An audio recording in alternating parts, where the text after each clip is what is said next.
Ahoy, landlubbers. It's me, your Captain Vasco speaking. I definitely didn't just have to restart my computer because I didn't set it up correctly. How's everybody doing? I hope you're well. It's Saturday. Why do I have to think about that? October 23rd, 2021 is we're deep in Spooktober now. And we finished an entire spooky game, and we played one that was like a little lukewarm on, and I kind of was myself, to be honest. So we're gonna set that aside for now. But for the moment, we're gonna start playing a brand new spooky game. And I seem to know less about it than at least fully half of chat, so that should be interesting. The game is called Inscryption. It's a new indie game by the folks who made Pony Island, if I'm understanding correctly. If you've never played that game, basically what that means is I think I know what this game is, and it's probably not that. Game looks to be like the spooky cousin to Hand of Fate, which we used to play on stream like a lot, like a couple years ago, maybe now. Good grief. Tim Bush asked a really interesting question. Donut spelled correctly or donut spelled the way most people spell it? I'll be honest. I used to always be adamant about spelling it with the GH, and then just literally no one ever spells it that way, and I finally gave up the fight and started spelling it the other way recently. like literally this year, I was just like, I can't. It just takes extra letters, and no one. It looks weird to everyone, so I'm just gonna spell it like an American and be done with it. It says, did you know that if you're bad with grammar, 10 plus 10 is the same as 11 plus 11? 10 plus 10 is 20, and 11 plus 11 is 22. Wow, I'm surprised that comment didn't come from Alcadius. There you go.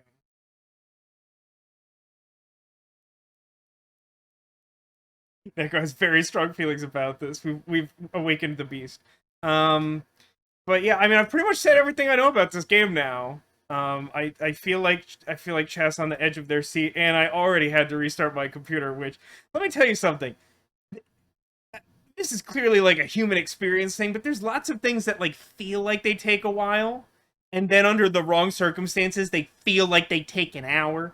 And if you meant to start your stream 5 minutes ago and you have to restart your computer, nothing feels longer than getting like your apps to start working again. It just suddenly feels like everything is taking 12 minutes at a time, and it's bad, and I don't like it. But hopefully this is. Oh, well, that's interesting. That was literally working fine seconds ago. Okay, I think it's fine. Oh, good grief. The game's already messing with me, and it's not supposed to be doing that. Okay, so Demolition wanted me to capture this. When you turn on the game, it does this. You obviously get some logos. It's very spooky. Okay, time to figure out what's on this thing. I couldn't agree more, Eevee Point Master. Stream is definitely cursed today, which is very spooky and fitting, but also upsetting. Good to see you. How you doing today? I hope you're well. So, you know, like I said before, it's not a lot. I think all that's really meant to do is, in a fashion that's pretty similar to Pony Island itself, imply that whatever we're about to do is some, like, creepypasta old video game that we're booting up and we don't know what's going to happen. And that's certainly true for me. Please alert me if something stops working, or if I need to move the camera from where it is. I tried to... Am I actually where I meant to be? I am. Top right. I think top right is the least intrusive one of the corners. Don't have green screen set up or anything, so just alert me. This is something I noticed when trying to adjust the audio. This is another thing I've tried to get better about over time. There is no new game, only Zool, and by Zool I mean continue. So I can't start a game, but I can continue. So that's pretty spoopy. Oh yeah, Haggis.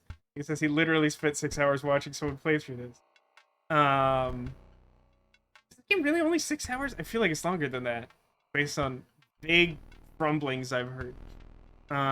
Welcome, Haggis. I do hope you enjoy it. As first playthrough, you know, probably light on the spoilers or backseating would be the request. Let's continue the game.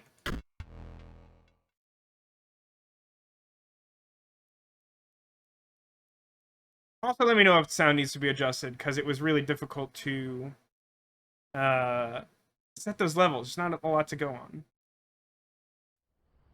Inscryption doesn't want to run. It's hard to tell where the augmented reality ends and the game begins. It keeps struggling. Hi! Hi, friend. Your eyes are doing that. Another challenger. It has been ages. Perhaps you have forgotten how this game is played. Allow me to remind you. I have cards. Play the squirrel card. Yeah, you can't stop me from doing that. Now play your stoat.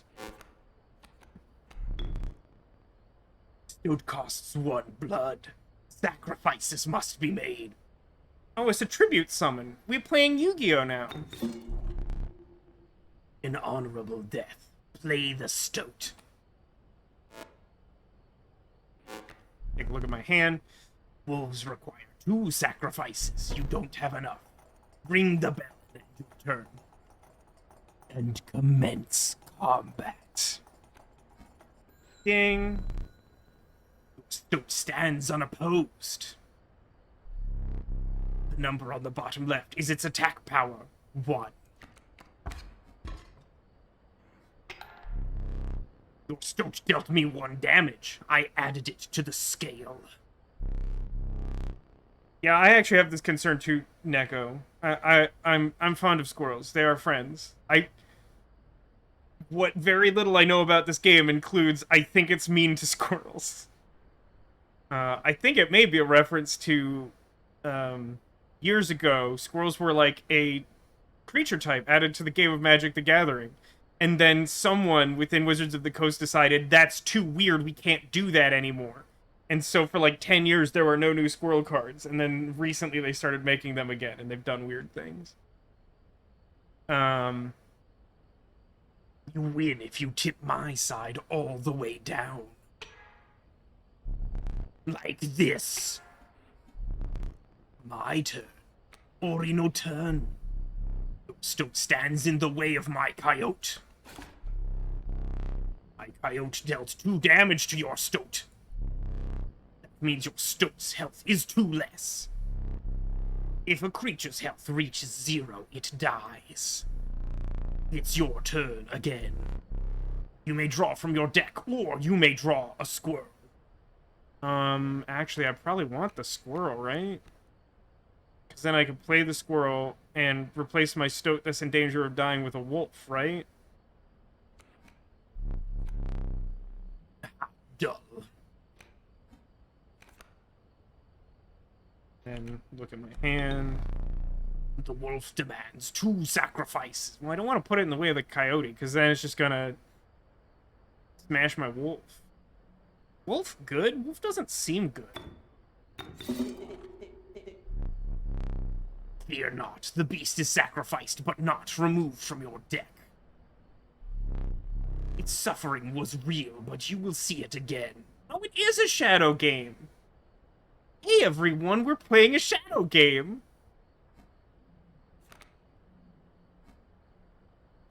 Okay. So I have to end turn to attack, right?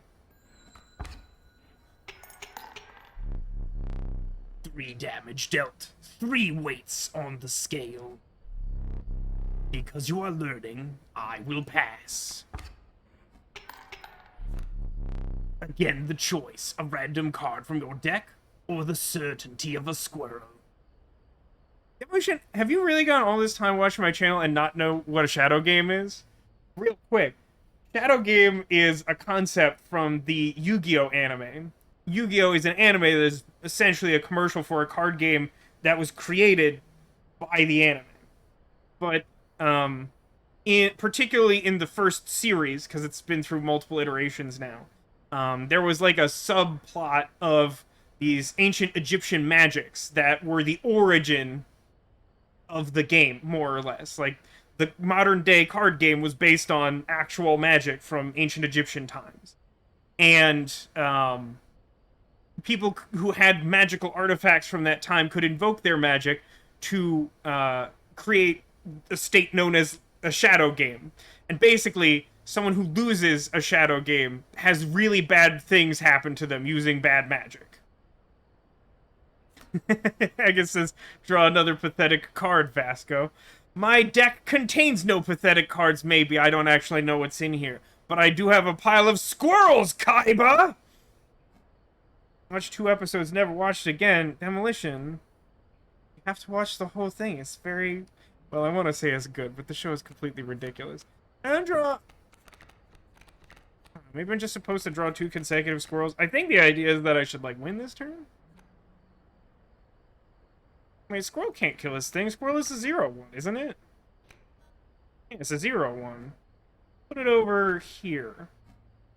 Then turn endo. You won this match. They won't all be so easy. This feels like an appropriate... It's not at all totally appropriate. Let me recall your story. Oh, yes. You were lost deep in the forest. You know, I really wasn't expecting this to be a game that had, like, a ton of reading in it.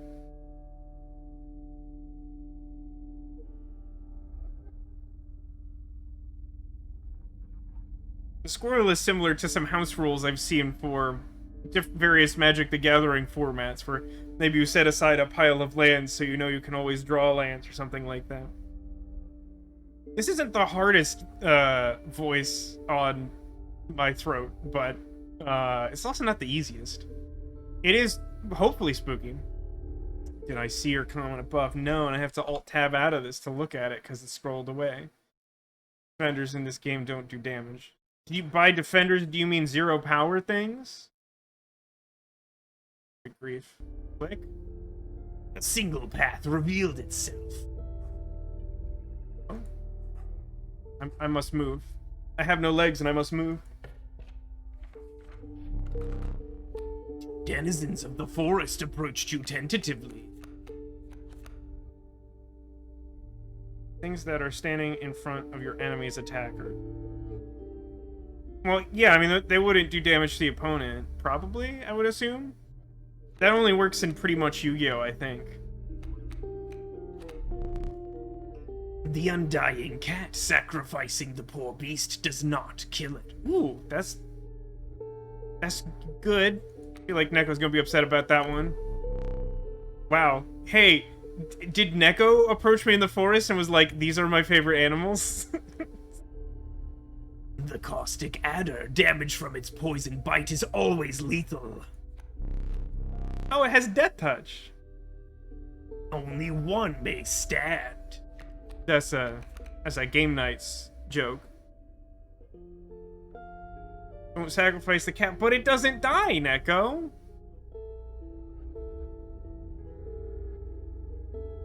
Oh, they don't... Oh, you're saying they don't do counterattack damage. I see. Okay, that is unconventional. Got it. While I don't feel like that's a strong spoiler, I don't think it's necessary to tell me stuff like that. Like, I feel like I'll either figure that out or reach a point where I, like, desperately need to know that. A game like this, I feel like is the experience is a lot in, like, finding stuff.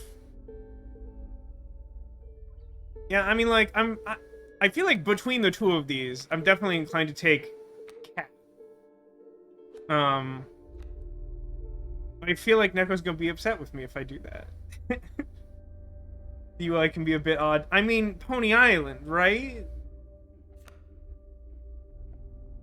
I'm gonna take Cat.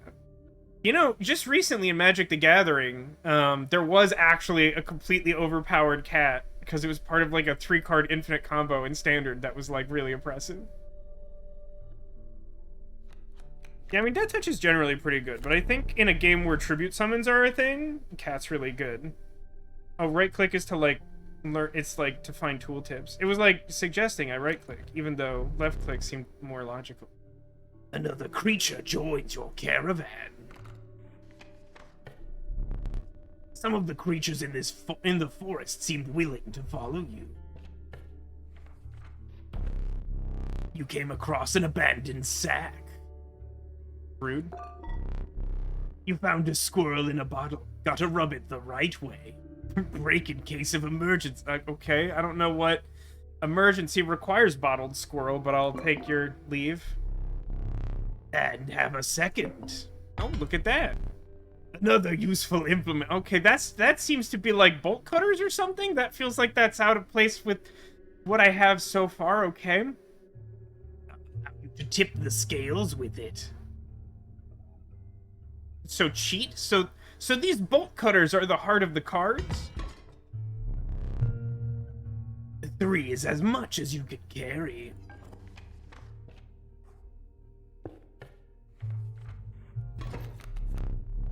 You were ambushed while crossing through rough terrain.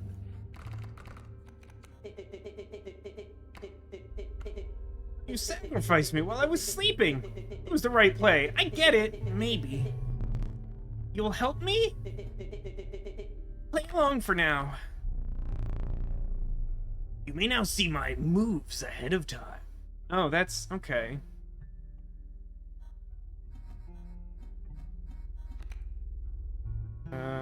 Oh, it's turtle. There's lots of good animals in this game.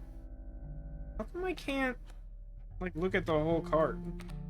Why can't I look at the cards? Do I draw to start this particular turn? You draw on the first turn? Roll down. No, that is not intuitive. That might be what Demolition meant by the UI is weird. That feels important. It feels like that's something that the tutorial could maybe stand to have. I got squirrel. I got stoat. I got turtle. Turtle's a 7-star monster. Shocking how similar to Yu-Gi-Oh! This game is, actually. And scroll up to find the board. Yeah, sure, that's... I mean, that feels intuitive once you know that scroll is, like, essential. Well, cat requires a sacrifice, huh? So, stump... is here.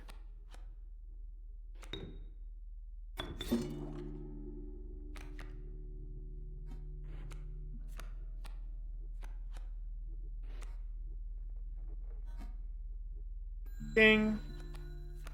So does stump hurt? Mind the ambitious wolf cub. It ages swiftly. Who is Time Wizard in this game?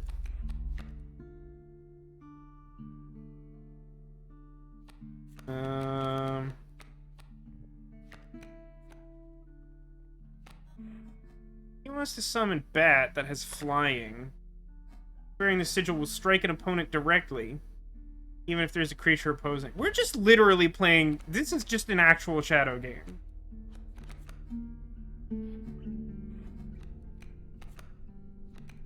I mean, I have all these, like, sacrifice things. I feel like I...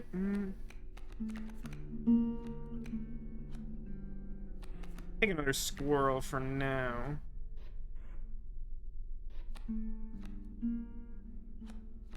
I think I'm gonna stoat in front of the stump and save the cat to maybe summon turtle next turn. Here we go. Yeah, turn endo. Notice wolf ages swiftly. Okay, that's how that works. The airborne bat flies over creatures to attack your life points directly. My bat flew right over your cat. But was it wearing a hat? Okay. So, Turtle, you don't happen to have reach, do you? You don't block flyers? I'm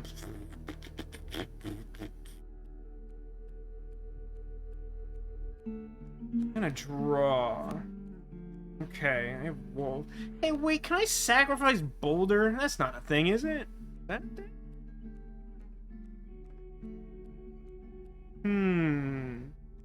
Also, I suppose I don't need reach, right? I think the way this game works is like, if I throw something that has actual attack power in front of Bat, it'll kill it, even though it has flying.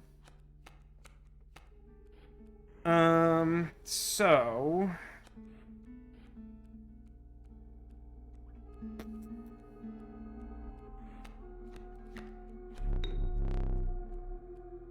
Cannot sacrifice Boulder. Boulder is not a sacrifice. So then what do I want here?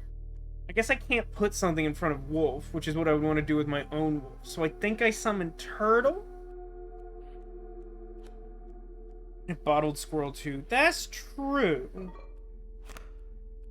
On a bottle. To the user, Squirrel is created in your hand. Okay. Squirrel is defined as... That's like some Hearthstone shortcutting. Okay.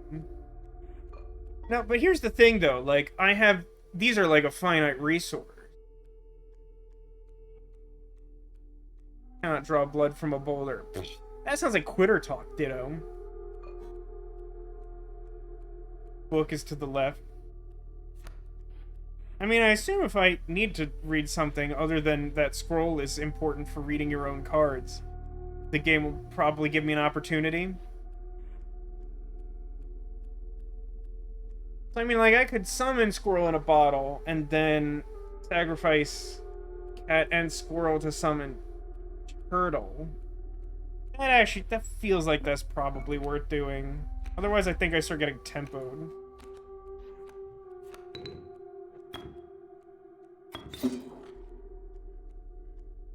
Oh. That's what that means, huh? Okay. That's fair. I kind of thought doesn't die meant like it would come back because like it had 9 lives or something. Okay. That's fine. I'll work around this. Turn endo. Okay. Where's gone?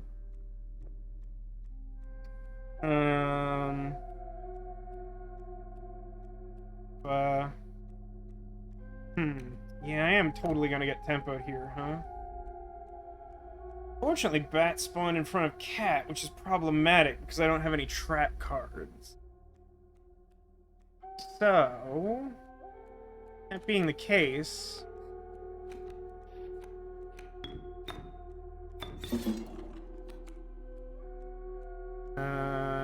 So we'll kill Stump, kill Bright Stump, and Wolf.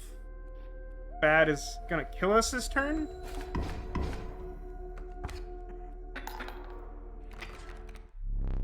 Yeah, okay. And that would have gone differently if I understood how Cat worked, but that's fine. Using this as a learning opportunity may be the only way to mitigate my disappointment. Get up. Get up from the table. Okay. Fetch me my candlestick from atop the barrel beside the door. Okay, that's specific. Okay. Oh dear, these controls are interesting. Bring it here.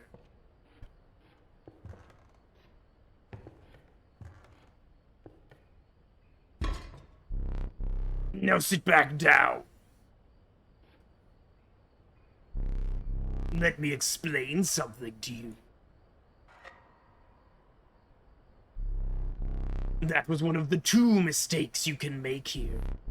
If you make another, I must sacrifice you. Now, where were we?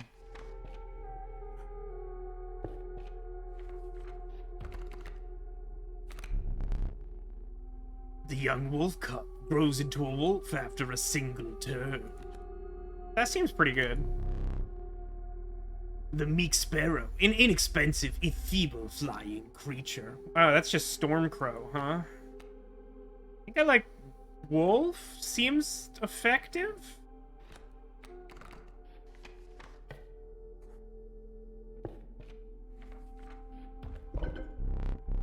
You stumbled into some strange stones in the mist. You were compelled to choose a worthy sacrifice, one that will be lost forever. Okay.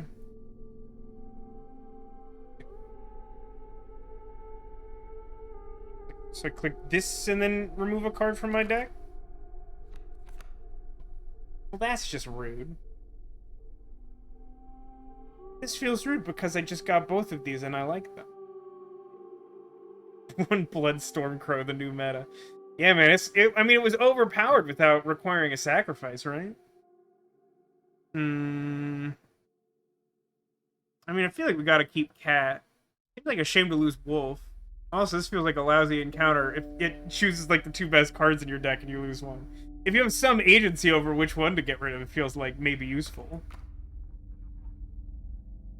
You looked upon your menagerie and selected a healthy host. Sorry, what's happening now? Do I increase the attack points? You know what? Stoat's asking for it. Stoat's asking for it. Here you go, Stoat.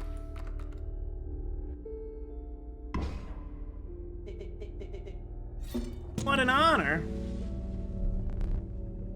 A ghastly spectacle, but the soul of the wolf cub now lives in the Stoat. So does he have the wolf ability? That's interesting. Is this an elite?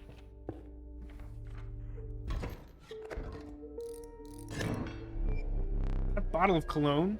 Behold my totem. It smells like turnpike.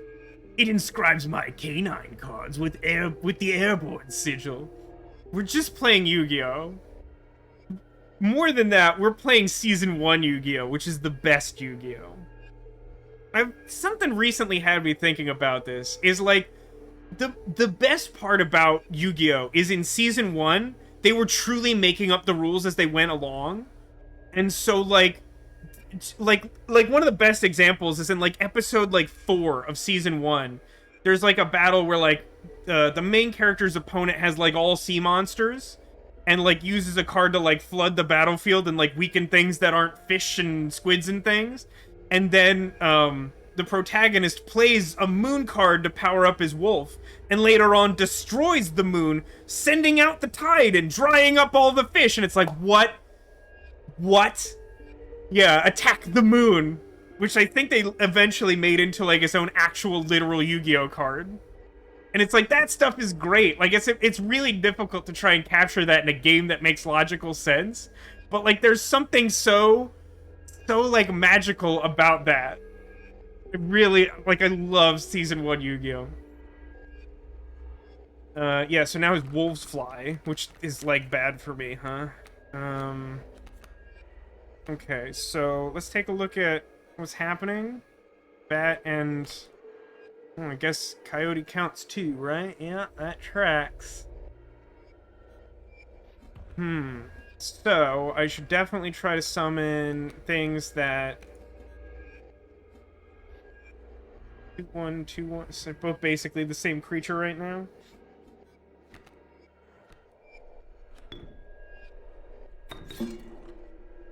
Put this over here and learn from my past mistake. And end the turn. My totem has granted my coyote the power of flight. Pretty sure I'm gonna lose this game a lot. The learning curve's, like, pretty aggressive, huh?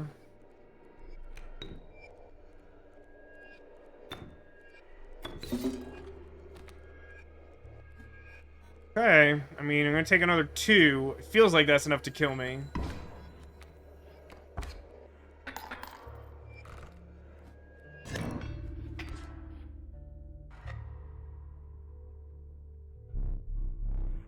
Alas, it is time for you to perish. He touched my face! Crap. Now I'm gonna start accruing a tab. But we got the Blood Artist achievement. That's a magic card. If you didn't hear me mention this on previous streams, I've learned that all of the achievements in this game are named after Magic the Gathering cards. You aren't dead yet. This isn't purgatory. Though you may think of it that way. Before you expire, I must ask you a favor. I would like a memento. Your very own death card. It's quite plain at the moment, isn't it? We will work together to amend that. I want this to be a perfect memento of you. Here are some cards from your mediocre deck. We can put them to good use. Please choose a card to draw the cost from. Oh.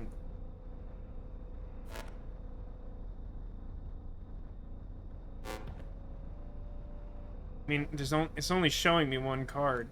Wolf, I guess? A cost of 2 blood from the wolf. And another. This time I will use its power and health. The numbers. Power feels like a lot more relevant than health, based on what I've seen so far. So my death card is just literally wolf. 3 power and 2 health from wolf. Now choose a card from which we will extract the sigils. Okay. The sigil of many lives from the cat. I never did ask you your name. It's clearly Wolf Cat, right? I mean, we made Wolf Cat. I mean, but the card's supposed to be me, right?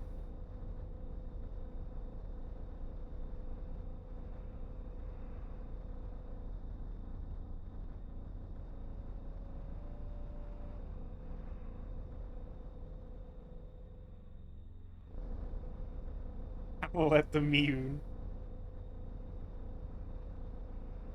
I think I'll go Wolf Cat. See, my name is Wolf Cat. There is now but one final matter. No, Secret Squirrel comes later, friend. The portrait. Uh-oh. Is this gonna be some upsetting Doki Doki Literature Club stuff? Are you ready? You do not need to smile.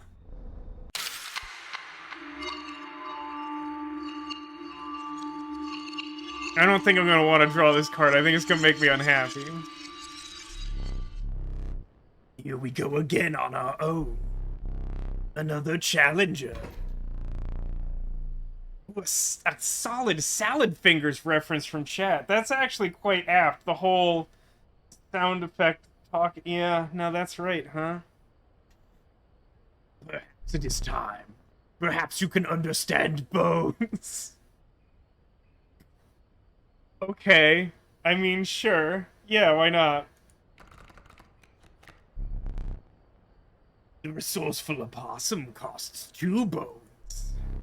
You gain a bone when one of your creatures perishes for any reason. Oh, that's cool. Actually, that's like I like that. Good. Okay. So sacrificing stuff presumably counts as bones. This is regular Stoat, right? Stoat Classic. And that there is Rattler. He's going to play that next turn, and it will attack something that goes there. So... Whirl, and... I mean, I could summon Stoat. I feel like I want...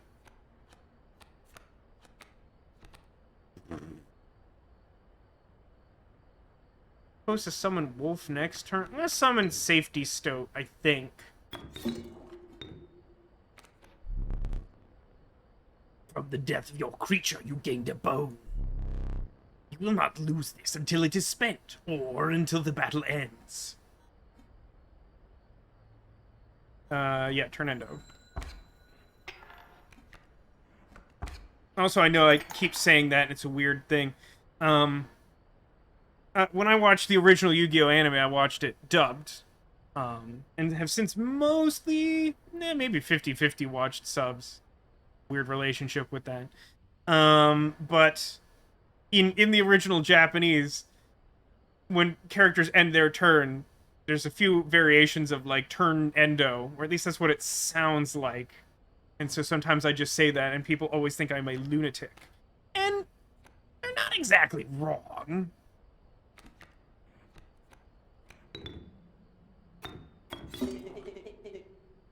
While I was asleep again? I should be able to summon this too, right? Turn into. Don't love that.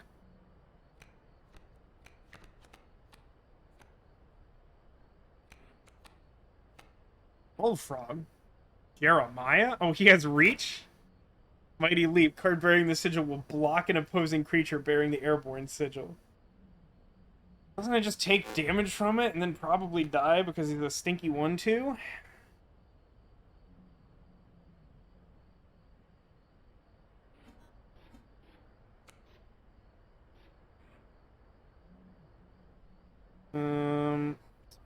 It's probably worth sacrificing Wolf. Actually, wait, do I just win this turn?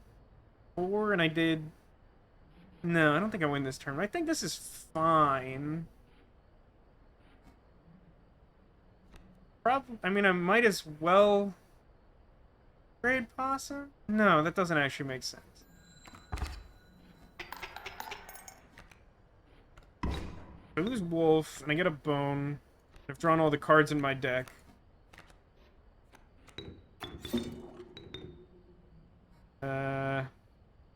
Let Possum do the kill, I guess.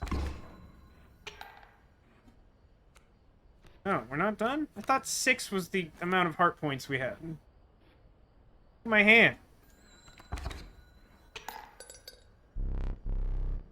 Brutal of you. You dealt me more damage than you needed to win. However, in my game, such feats are rewarded. To be precise, a tooth to keep for each extra damage dealt. Do the police know about this guy? I feel like I'm in danger. The trapper may be interested in your spoils. Wait, is that my shop currency? Ugh. Wait, where's my token? Oh. I forgot your figurine. Get up and fetch it for me. Why? Okay, where is it? It's besides the safe. The safe was like by the door, right?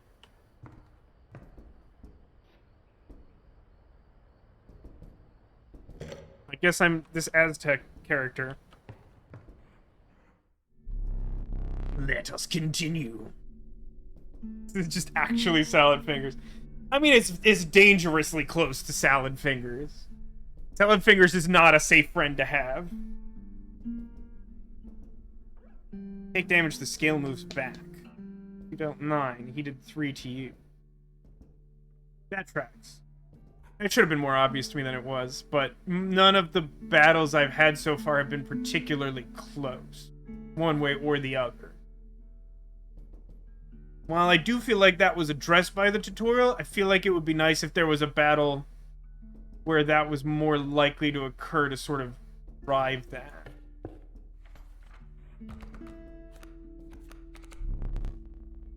Meager coyote, but what do you expect for only bones?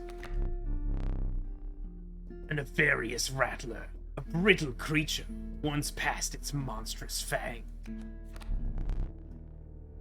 The unkillable cockroach, it returns to your hand after dying. That feels very much like a Yu-Gi-Oh card.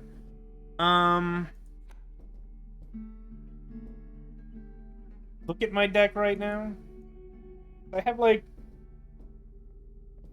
Bullfrog and Possum and Wolf.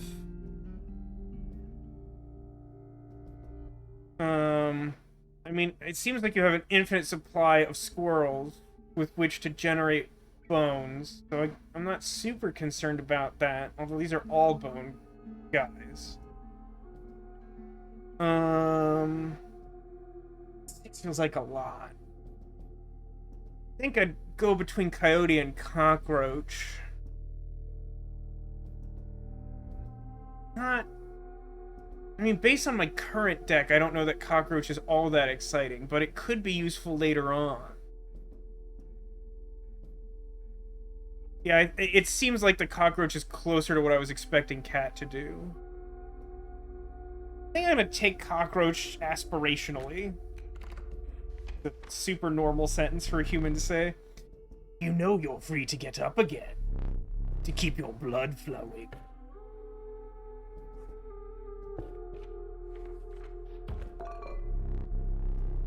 Some bone tokens for a rainy night. If you deem it necessary, you may cut up one of my cards with these. Oh, I like that one.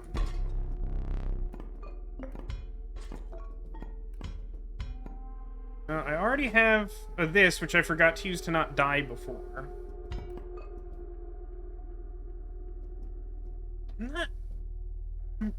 Maybe I should be, but I'm not super concerned about the bone thing yet. I'm gonna take the scissors.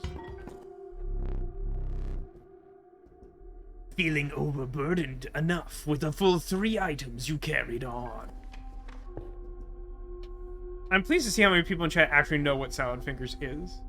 That's one of those things I like watched in college and was like fascinated by, and like didn't feel like I could show another person because I feel like that's technically a sign of being a serial killer or something. Is like, look at this, it's Salad Fingers. Oh, it's very upsetting. Salad Fingers is like deep horror. All right, what are we looking at? Jack Sparrow, huh? So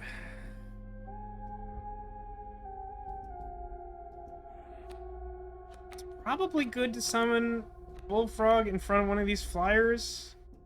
And what am I looking at here? Oh, this is also a reach thing. It's a tree folk. It's a reach tree.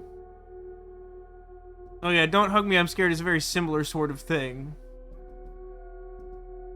Yeah, I would really say that both of those, like, fascinate me. I don't know that I would necessarily say, like, oh man, they're so good, but it's like, this is upsetting, and I will continue to watch them if you make them.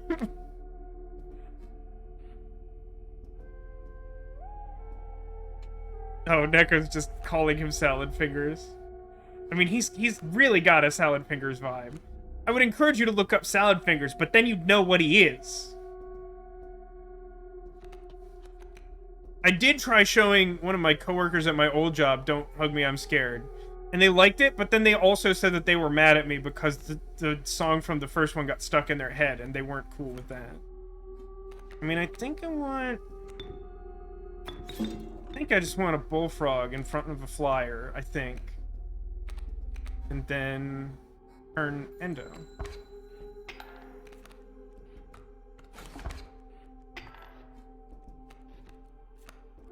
I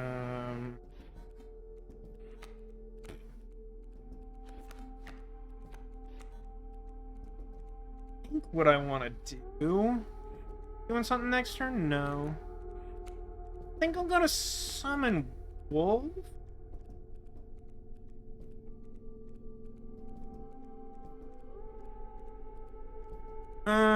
You know what? Let's use our items. Otherwise, I'm gonna need to free up space at some point. Let's use Squirrel in a Bottle. Play Squirrel. Summon Wolf. Battle Sparrow. And, I mean, just, like, block that Sparrow and, I don't know, awesome something future. Turn Endo. Yeah, green is not a creative color. That was specifically the line she was upset about. Not because, like, green was her favorite color. She was just like, but why? What does that mean? And now it's in my head.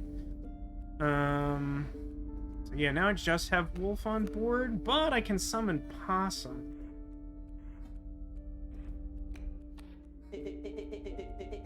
He's completely insane. You see that, right? Don't care for the rules? Pathetic, really. Enough. Only keeps me around to watch me suffer. 1-3.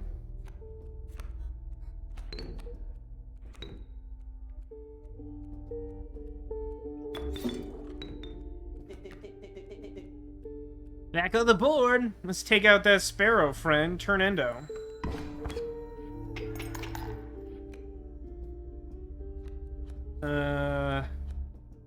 My board's looking okay. I'll take a Squirrel to prepare for the future. Future Squirrel. Now you have more teeth, you weirdo. If you desire it, you may stand now. I mean, okay, fine. It will allow me time to plan. Well, that sounds like I don't want to do it, but okay, the game's sort of telling me to do it now.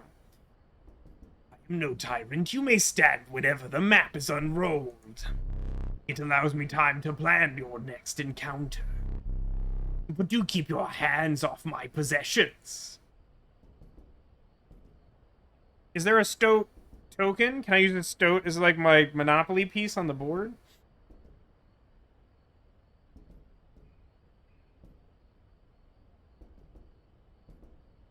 This is not a fact I knew. Neko says she can't stand Muppets or puppets. For one, I would no longer recommend my sister stream to you. Secondly, I have a coworker who shares those strong feelings. So, here's a cuckoo clock. Can only move one hand. Just kidding. Wonder if there's a specific time that's good for something. Just leave that. I don't know what I'm doing.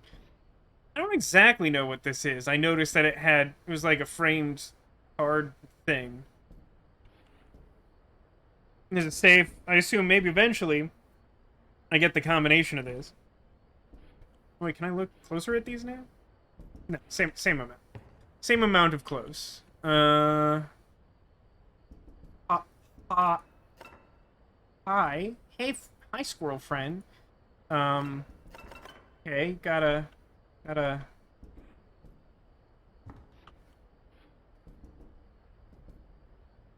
I don't like how close you are. I realize I'm the one who came over here, but I don't like that. I can't walk into him, though.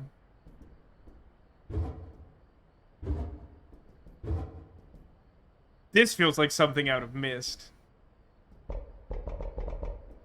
assume this is a totem that I can do totem-y things.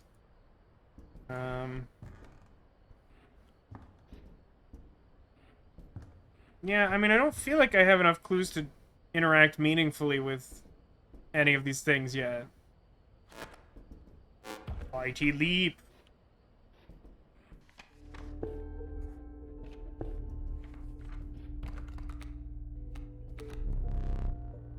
The apotheosized goat, the truest offering. Sacrificing it gains 3 blood. Cool. Hey, it's Wolfcat, everybody! This is what my face looks like. I'm a demon cowboy. Watchful bullfrog. It has reach. Why does that one have... Is that a tooth? Do I get the whole tooth if I do that?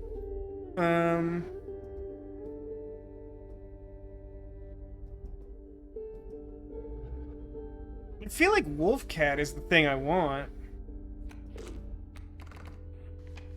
Maybe I'm foolish. This is basically the same campfire icon from Slay the Spire, so there's that.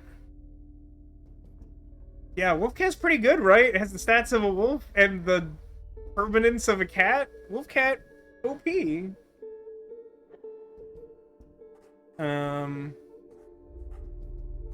Is backpack the thing? No, backpack gives me an item, right? No, if I scroll really far up, I can see my deck? That's weird. That's a weird implementation of that. Oh,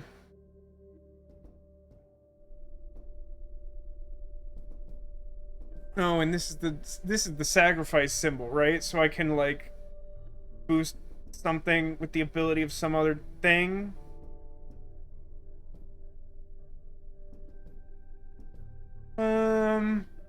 If I go right, I can do that twice. I don't know that I actually want to do that twice.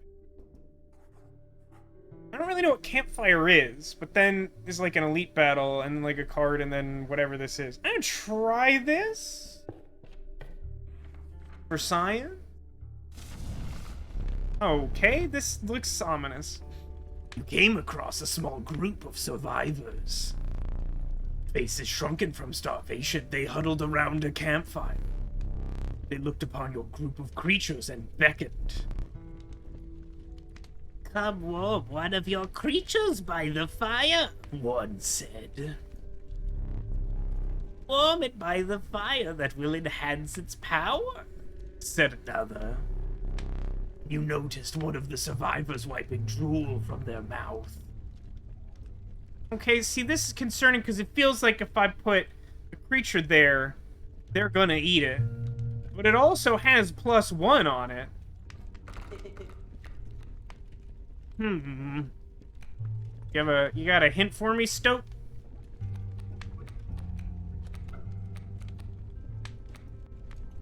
I mean, it's a 1/3. It wouldn't be the worst to boost his power.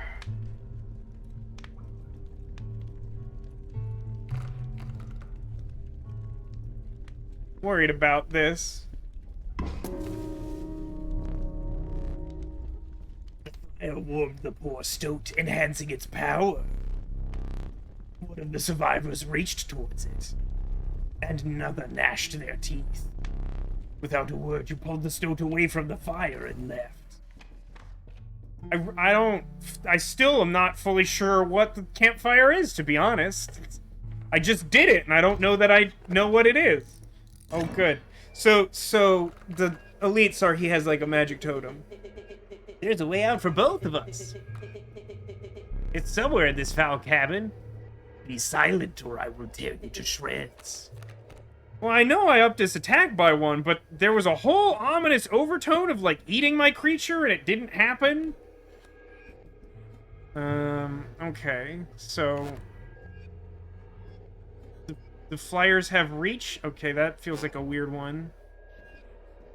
But it's just, I mean, it's just 2 birds.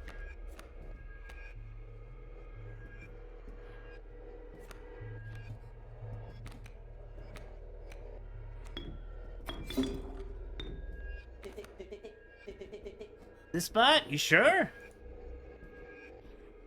I like that. I just realized Stoat is Karibo. There's this weird monster in Yu-Gi-Oh! That's just like a big hairball with like hands, and its like special ability is like if you discard it from your hand at any time, you can completely prevent all damage from 1 attack. But like there's also this weird like ongoing thing in the series where like there are times when Karibo, who doesn't speak, it just makes cooing noises, like tries to communicate with the protagonist and convey important information to him. But he's like this weird companion creature that tries to like talk to him. And while Stoat can literally talk to us, he's definitely Karibo.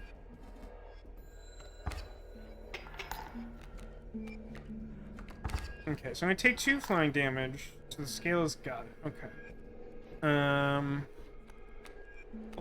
Bullfrog requires 1 blood. And then this is leader. Creatures adjacent to this. Oh, it's that's a Hearthstone card. I don't remember what it's called. It's some sort of wolf thing. It tracks. 1, 2. I would prefer that not to happen.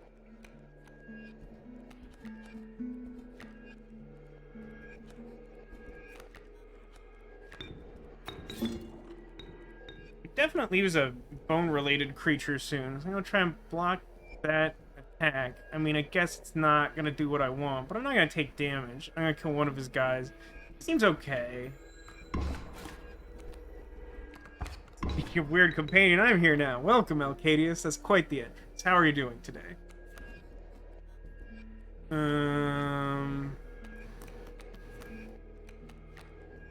many bone guys do I have? I have possum and cockroach. No longer have squirrel in a bottle. I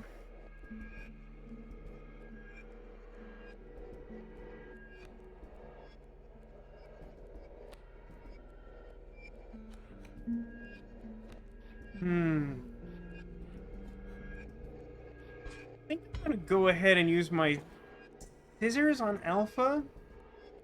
If I don't, I take 3 damage.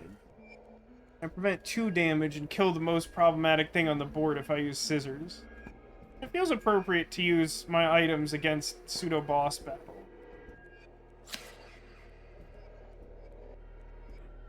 I'll try to set up to be better at games soon. Probably take squirrel here. I see the way this is going. I concede. He can do that? You may accept my surrender, or you may finish this match the slow way. Does that mean he's out of cards?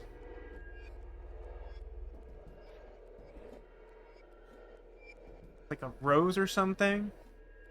I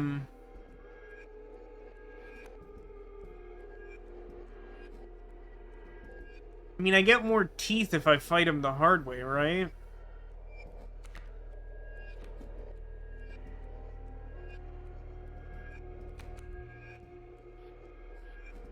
I think I'm gonna play it out.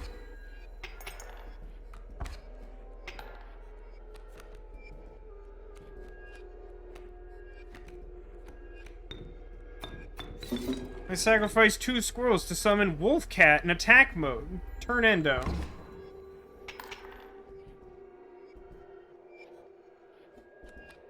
My turn again, huh?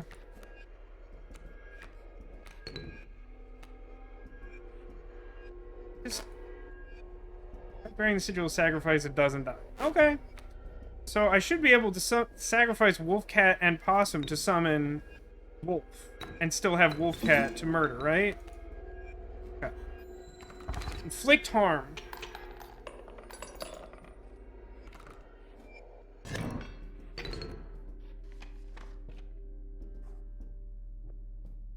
Alright, I get cards now. You must make a different kind of choice now. Choose not a specific beast. Decide the cost you wish to pay. 2 blood. 3 blood. Bone plus? What does bone plus mean? I don't have a squirrel in a bottle, which makes 3 blood kind of steep. I feel like it's one of the other 2. I feel like to balance the deck, I think I want a bone card.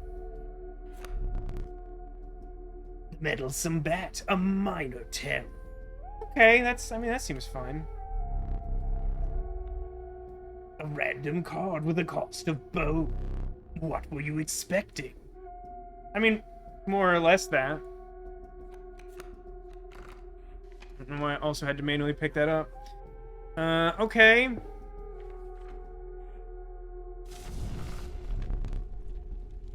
A group of starving survivors wants to warm your animal and make weird ominous voices, and then whatever happened. I mean, it looks like it's the same thing as before, which... Okay. The survivors said nothing at all, but could not stop licking their lips. See, this is why I didn't get invited to a lot of parties in high school. Okay. Okay. Our friend, Karibo doesn't want to go back to the fire. Kind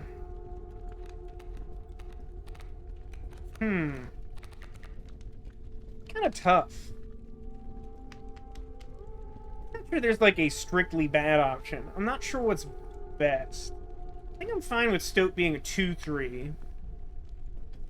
Awesome having a second power wouldn't be terrible. He's pretty easy to summon. Same kind of goes for Cockroach, but I feel like I'd rather have it on Possum. Feels like it might be overkill on Wolf or Wolfcat. You don't like it here, Sarah? This isn't like a cool hangout? I'm gonna go with Possum. I'm gonna trust my instinct on this. The power of the opossum was enhanced by the war. Yeah, I mean, I think Frog's pretty good. Frog's kind of second choice, I think, of the ones that feel like they're at the top, but I like Possum. Just because, like, Bone feels like you can sort of cheat it in, and so I kind of like having a cheat card that can deal 2 damage if the opponent has, like, Wolf or something. One of the survivors began pulling a knife you left. Regular encounter.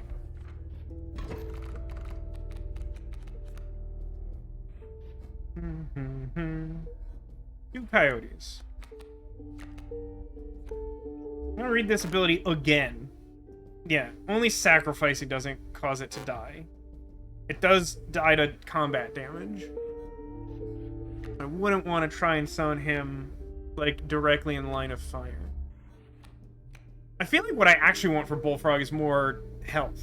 I think that would be more desirable to me.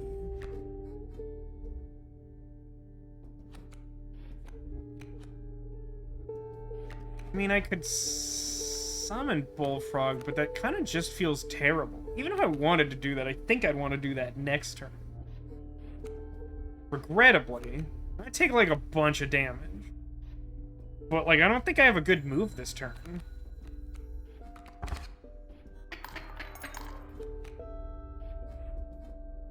So...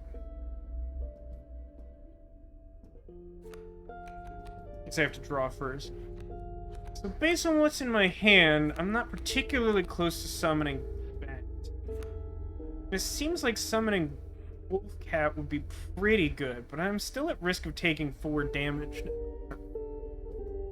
I could summon Bullfrog. Then even if I took Squirrel, I couldn't really do anything. I think it's right to take Squirrel and summon Wolfcat and then use my item, maybe? I think I still have my pliers, which are supposed to tip the scale in my favor. I don't exactly know how it works, but I'm gonna try.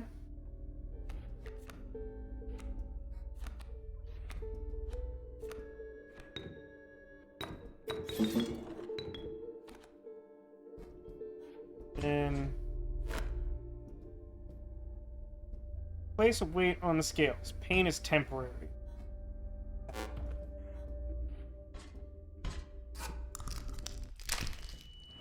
Ah, the pain. A well-earned point of damage. I didn't think you'd really do it. Then, like, next turn we should be able to summon a Bullfrog to clear something. But I think we don't die this way, this turn. I think we get in a precarious situation, but don't die. Nope, I did the math wrong. I don't think attacking directly would have helped, right? I took 4, and then reduced it to 3. Yeah, now I just did bad math. Okay, it's a trap now.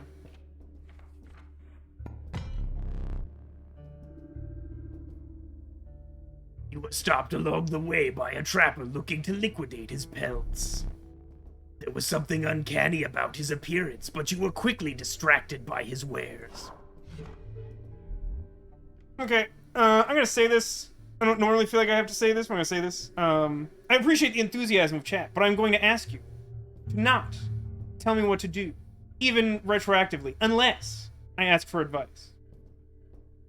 I realize this will frustrate some of you, because you will watch me be bad at this game, that you have played for many hours, that I have not. And that's fine. That's just fine. There's nothing wrong with that. But part of the experience of this game is for me to learn it. And if that's not an experience you enjoy, you are welcome not to watch. I'm not encouraging you not to watch. But if you find that that is a detriment to your experience, maybe you don't have to watch. But I'm happy to have all of you here. You are very welcome here. But I'm going to play this game. And I'm going to learn the game. And that's just it. Now, if I ask, tell me whatever you'd like. But I'm going to try and play a game. It's the same guy, but he's doing a voice now. Or something. You care to look at me pelts?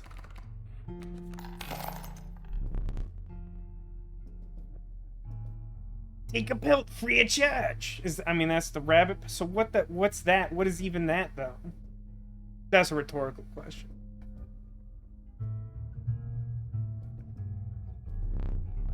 See the quality?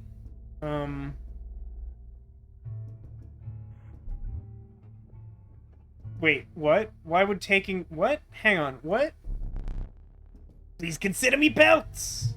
Why would take... He says, take a free pelt, and then I'm like, okay, and he's like, why are you leaving? And I'm like... What?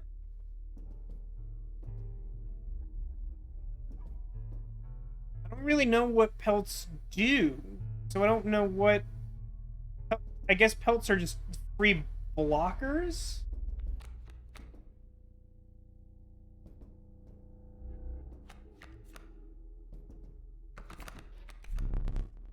Thanks for your business. I put on a mask and everything. It's weird.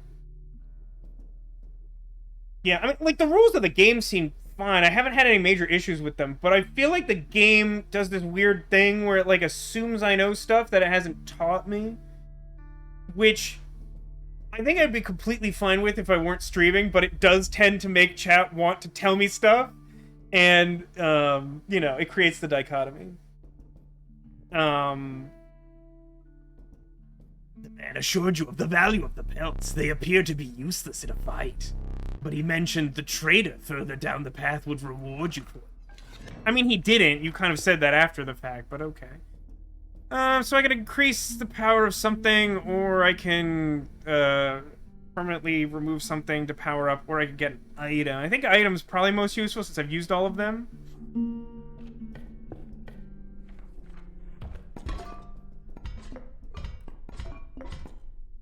I feel like scissors is favorite. The rock may get you out of a hard place. Oh, does it let you take items until you're full? I guess that tracks. That wasn't super clear the first time. The second time I only had one space available, and he said something that sounded like he was kicking me out. Yeah, I like Boulder. Ooh, I like Goat too. Give me these bottled things. Give me weird stuff, old man. Old crone!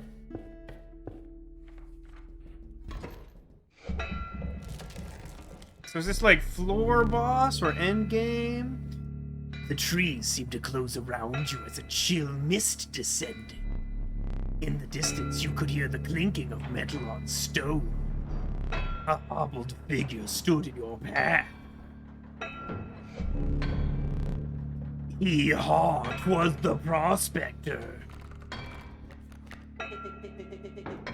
He's doing the prospector again. Easy, boss. The mule's key. Sprinter. At the end of the owner's turn, a card bearing the sigil will move in the direction inscribed on the sigil. That's weird.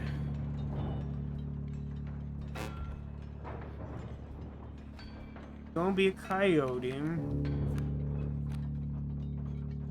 Got a squirrel. Assume? I don't think this matters much. I'm gonna assume that it's gonna skip over a full space and move to the next open space. So I'm gonna summon Stoke in attack mode. I'm gonna put it here. It seems like it starts as a 0. There might be some trick to that. There always is in Yu-Gi-Oh! Never trust a 0 attack monster in Yu-Gi-Oh! Even, like, canonically, when characters see that, they're like, uh-oh, that's really bad for me.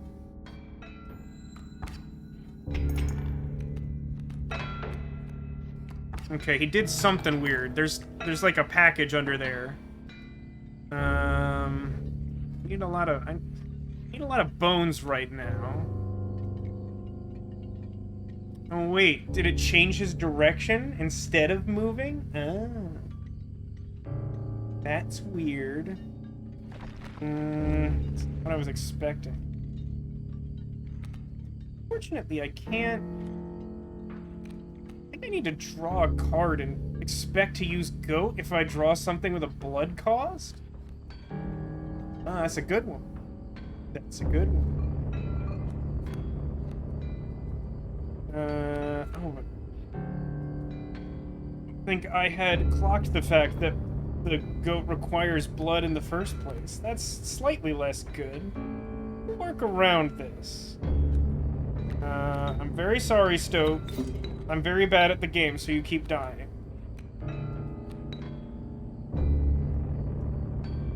So... actually, let's think for a second. I should be able to summon Possum to attack Coyote, so I think I want to summon Wolf Cat in front of Mule.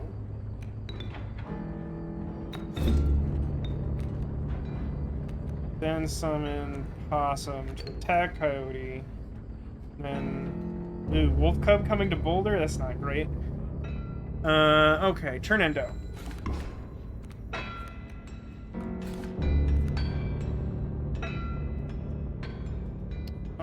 we want now.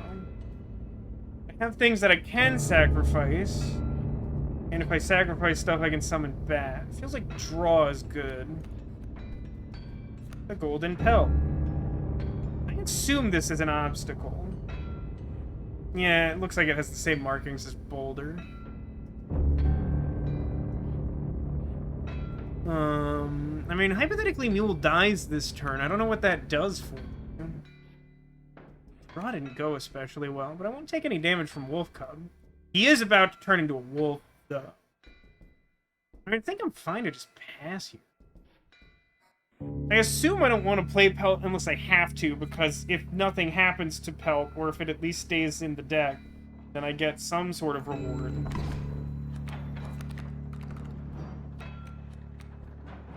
I got a booster pack! Dagnabbit, my mule! The masks are super uncomfortable. And we killed my wolf cat. It's an extremely rude thing to do. Alright, let's take a look at... what? Hang on, what? What is this? Rabbit hole. When a card bearing the sigil is played, a rabbit is created in your hand. Rabbit is defined as 0 power 1 health. So rabbit is also squirrel. Okay. Raven is bird. Bat is bat. Squirrel. Okay.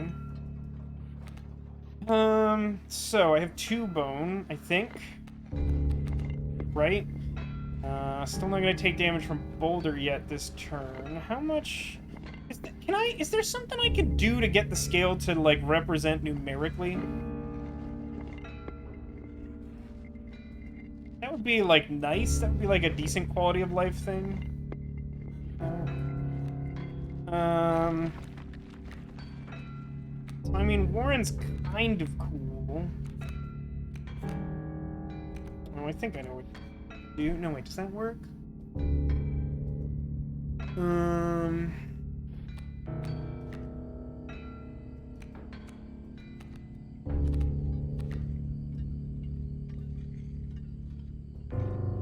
If I summon a 2-power attacker that hits him directly, does he die this turn?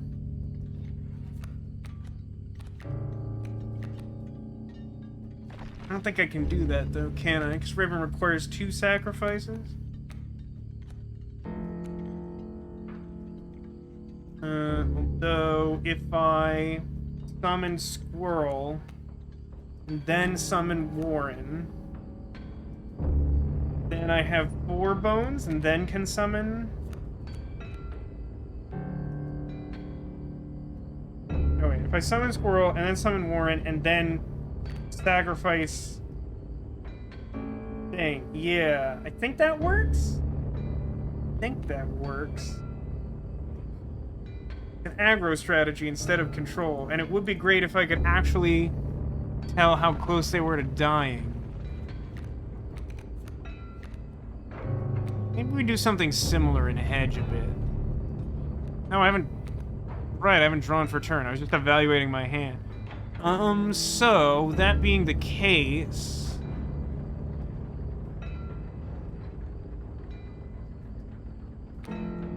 I could draw another squirrel, and I think I could just play 2 squirrels and summon Raven, right? That's, like, way better.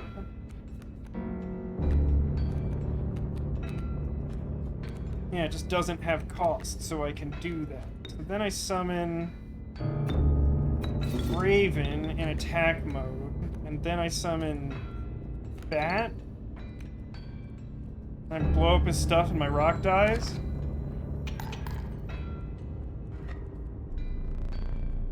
I hope you didn't think it would be that easy.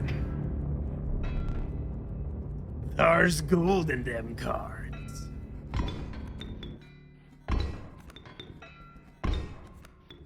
That was extremely rude. Oh, and the rock, too.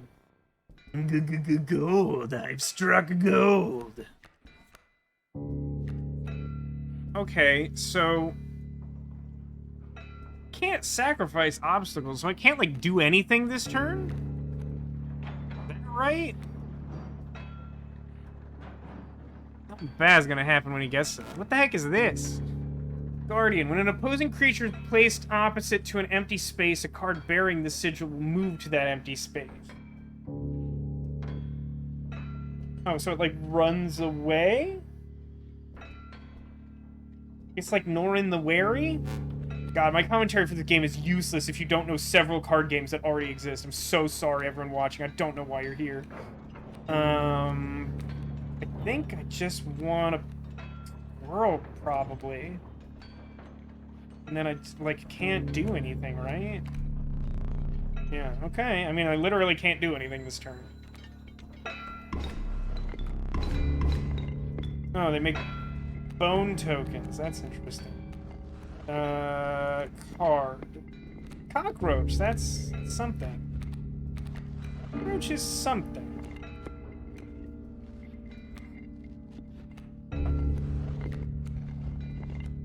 The risk of taking very much damage.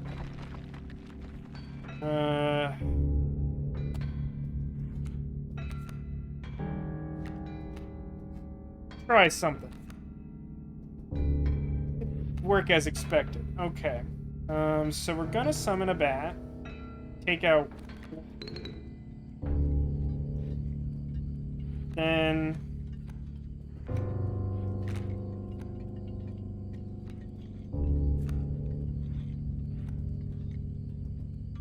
I mean, I want to just play my hand, but I don't think there's a way to summon the hole without it dying to something.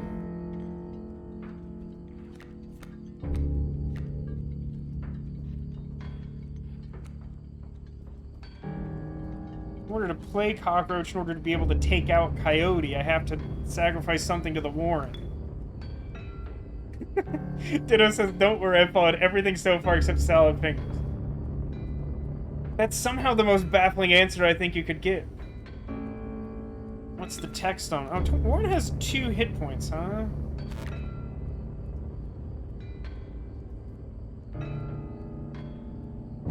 It says when a card bearing the sigil of played rabbit is created in your hand. Huh. Doesn't actually help. It makes the rabbit right away. I was thinking of that differently than was actually reality. But, yeah, it's probably worth doing this. This wants to go here. Never doubt the fecundity of rabbits. That's a weird... I wish you wouldn't say that thing to me. I'm gonna summon this, and this will kill the coyote. I clearly don't understand how Guardian works. When an opposing creature is placed opposite to... Oh, to an empty... Okay.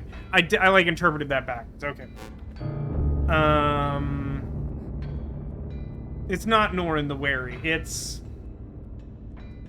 I don't know. I can't immediately think of an obscure reference to make. So this kills 2 things, and the Bloodhound kills the Warren, which seems thematically accurate. Oh, right. It doesn't... It only deals damage to the blocking creature if it has reach. I'm thinking of that the way a different card game would deal with that as well. A rabbit in hand, and another thing we could sacrifice. It was a terrible draw. So... What can I do? Nothing. That draw was absolute trash. I mean, I could Scissors Wolf is a thing I could do. I mean, I'm assuming this is, like, floor boss, so, like, that's probably not the worst thing to do. I think Wolf is slightly worse for me than Bloodhound. I could summon Boulder to block the Hound. I think I want to do that. The Adder's gonna come out and kill the gold nugget, and I'm gonna have to recoup that somehow. Yeah, somehow the flying, like individually all the parts of the flying and Mighty Leap mechanics have internal logic, but like they don't mesh with like any game I've ever known to have those mechanics. So I need to think really hard about it, and I haven't been doing that. Like I feel like I have a grasp on it, and I don't, because it just works differently than literally every game, which is like fine, but it's kind of problematic if you're like gearing this game towards people who play a bunch of card games. Alright, turn endo. Really garbage turn, because I drew just basically negative card. Okay, wolf is something.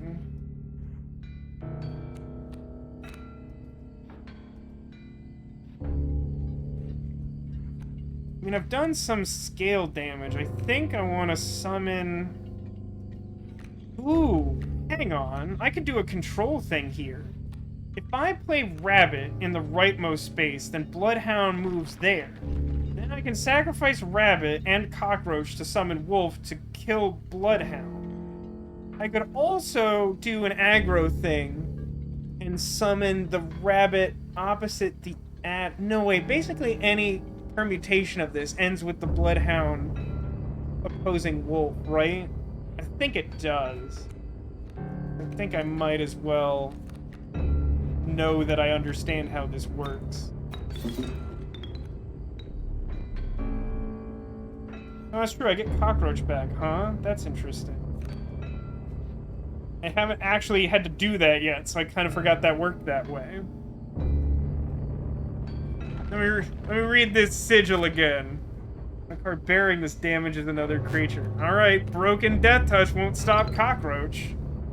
If I end this turn, I kill all its garbage, right? I finally did a turn that wasn't trash.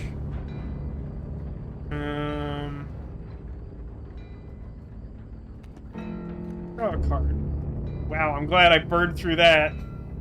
Woof. Think he dies this turn? Got some teeth. Well, that was harrowing. Allow me to light your candles once more. I won't be killing you quite yet. I think is Miner's Bane the card that Notch designed? Go real deep on this. There was a Magic set a few years back, maybe like 5 now, where designers of various games were given the opportunity to design like a flavor-based Magic card, and Notch, who made the game Minecraft, got to do one of them. That's aggressive mining? Yeah, okay. You're the first in a while to overcome a boss. As a reward, you are granted an opportunity to select a rare card. I like that phrasing because it's so very Yu-Gi-Oh!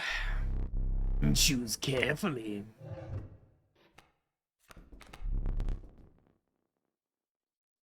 Okay. I have no words for this freak of nature. So it's a Death Touch moving bone deer. That's okay. Wow. Whew. The prudent pack rat never doubt the utility of a well-stocked pack.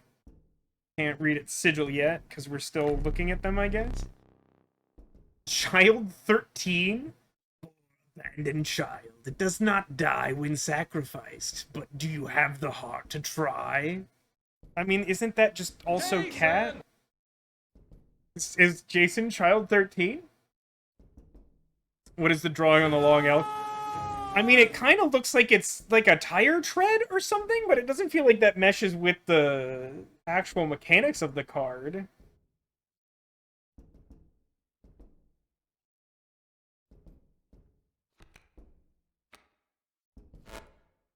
Trinket Bearer. When a card bearing this sigil is played, you will receive a random item as long as you have less than 3 items. Well, that's kind of interesting. I don't think I want Long Elk. I sort of get the purpose of it, but it feels really difficult to grok. Centipede of Elk. I understand how it could depict that in theory, but it doesn't really look like that to me.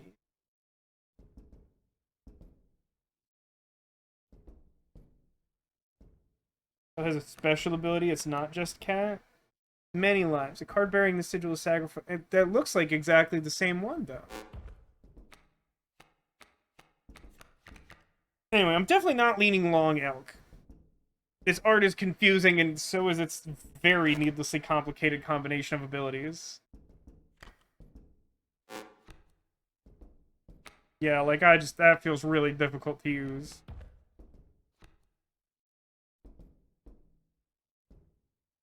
I mean, I don't know if I'm starting a new run with this or adding this to my existing deck.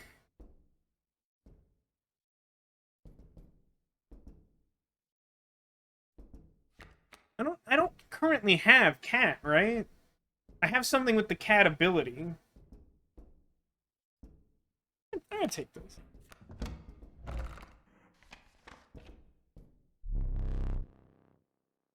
With, I feel like the word "the" should be in this sentence. With sound of the prospector's pickaxe still ringing in your ears, you carried onwards. Floor 2.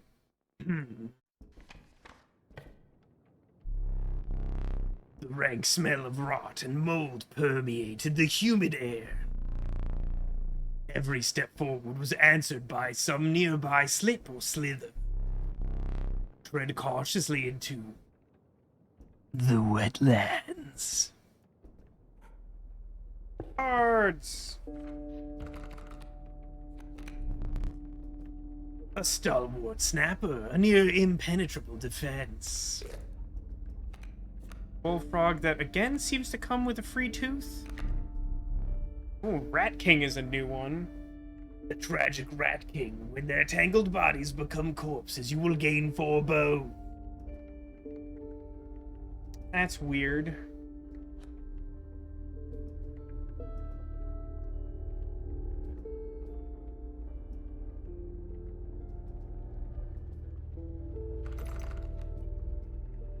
Currently, my deck contains 1 wolf, 1 wolf cat, 1 possum, Stoat the Karibo, bullfrog, cockroach, bat, multiple pelts, and child 13.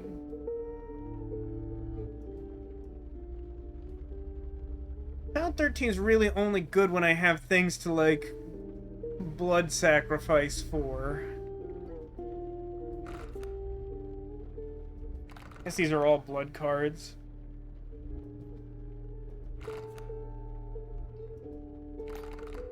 It feels like 2 power is much better than, like, 6 health. 6 health without additional abilities or other game mechanics changing, like, just doesn't seem extremely helpful.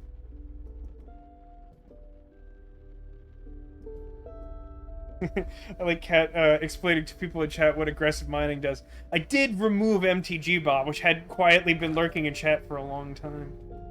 I think Rat King? I think Rat King. So I can get items. Did I use all my items? What do I have left? I used most of my items. I'm assuming that, like, rectangle with an X on it is, like, remove something from your deck. I'm gonna go for items.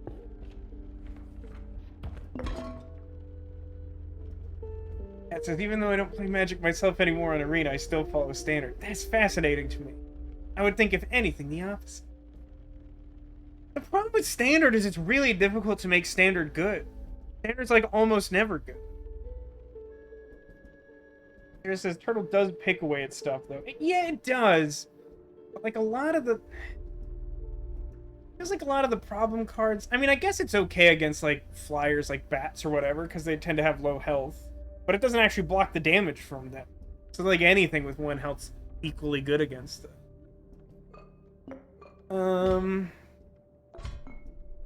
Bottled Squirrel's pretty good. Take a Bottled Goat, too. Oh, here's a new one. A gust from this may lift your creatures into the air for only a turn. Oh, that's novel. The players doesn't seem, like, great, now that I have a clearer understanding of how that works. Demolition says I kind of want to do an all players run and see if you run out of teeth. I wonder if there's an achievement for that. Hey, welcome to the stream, Anime. How's everybody doing, by the way? How are we liking this game? I know I've been a little fixated on just, like, understanding it. There's a lot going on in this game. What is that fan made out of? Like, bronzed bird feet? Or something?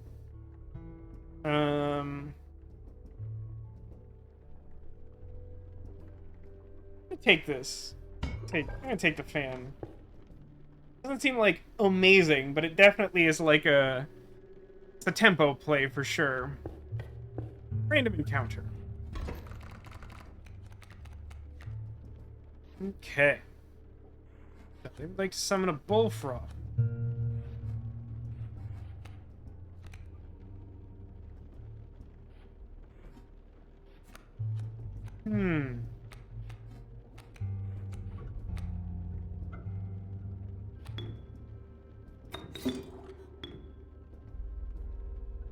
Here, I think. And then, if I sacrifice Child 13 to Bullfrog...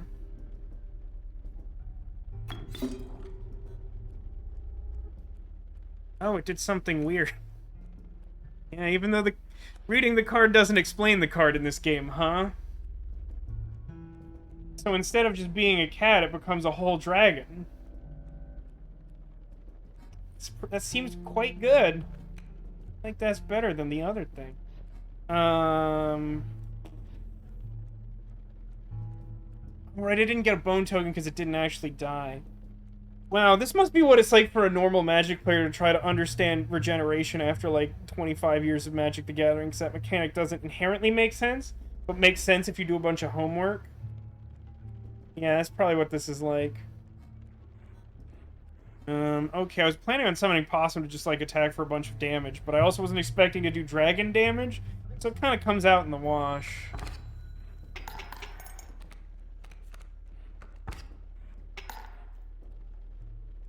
Doing good. Glad to hear it, dude. I'm glad you're doing good. Anyway, says, I cannot make an opinion. I was fighting a great spirit that controls time and space. 2 great spirits that control Earth, and a gauntlet of bosses. Followed by the boss as a group. I'll put you down as a maybe. Alright, so what happened here? Adder wants to attack my dragon, which is ridiculously rude. I can't even begin to tell you how rude that is. And Coyote wants to eat my frog. Well, I don't really love all the things going on here. Can't really summon Possum without sacrificing something, so... Good, I drew Rabbit Pelt. Hey, where's the trader? I hate these pelts. They're very bad. Enjoying the weird Slay the Spire vibes? Yeah, I mean, I'll say this. I don't think that this game necessarily does, like, a super great job of indoctrinating you to itself, which normally bothers me a lot, but I do really like the game mechanics. There aren't a lot of games that draw specifically from the Yu-Gi-Oh! Mechanics, and they are kind of interesting. So, I mean, the problem here is that I, like, literally can't even sacrifice anything. So what did I do last turn? 3? But then it did 1 to me, right? I think I'm just, like, hosed. I think I'm just, like, in a really bad situation I can't do anything about. I would love to play this Possum. And, like, just straight up summoning Squirrel doesn't do anything. Oh, no, wait, maybe I could take Goat. If I use Goat and sacrifice...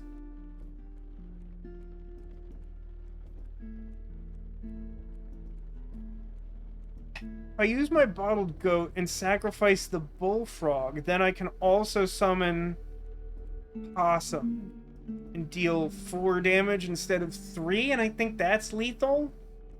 Not a great use of resources, but I think if I wait a turn, I'm just in a really bad spot, so... Smash. Case of emergency, Goat. Sacrifice... Like, I have to sacrifice Bullfrog. It's, like, not synergistic, but if I sacrifice Child, I can't actually win.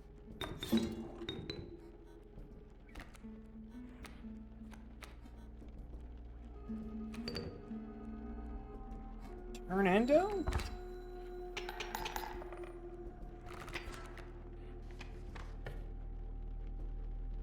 I'm pretty sure that math was right. Again, I I appreciate the spooky vibe of the scale.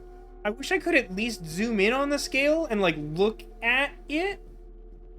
I don't think I can do that. Like, that is probably my biggest, like, actual UI complaint. Like, there's a lot of little things where, like, I wish some of the stuff was clearer. But, like, that feels like a problem. That's a really important piece of information to have access to, is, like, what the win condition of the game looks like. Oh, I scrolled too far.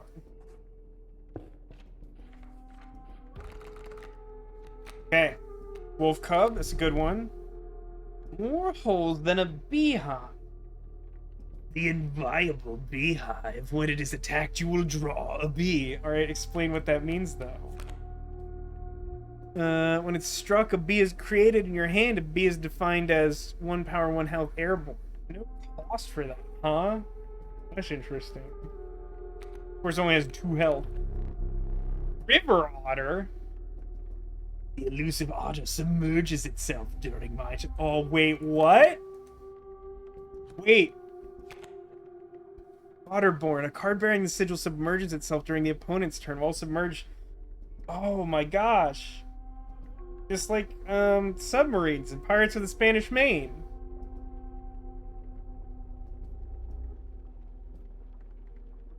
It says, not sure. The scale goes -5 to +5. And if you can't see the top notches, it's like, bruh. Right? It's definitely like, bruh. I feel like Beehive could be really good, but I feel like you also need specific stuff to happen. So I'm more inclined to take one of the others. I really like the idea of River Otter, but it feels like it's probably worse than Wolf Cub. Maybe it's good in like a really heavy sacrifice deck, but even just like despite my best efforts, we're not there.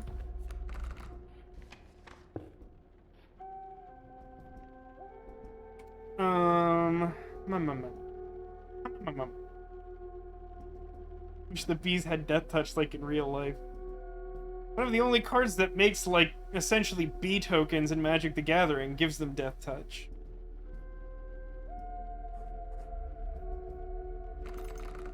Do I have something that I would obviously just want to give an attack to?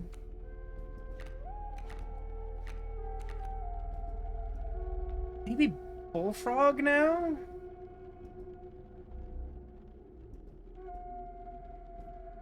Okay, it's still doing fine and we just never draw it when it's useful. I so badly want to get all these pelts out of my deck. I hate them so much. Oh yeah, I can stand up. Hey, let's walk around. Anything change here?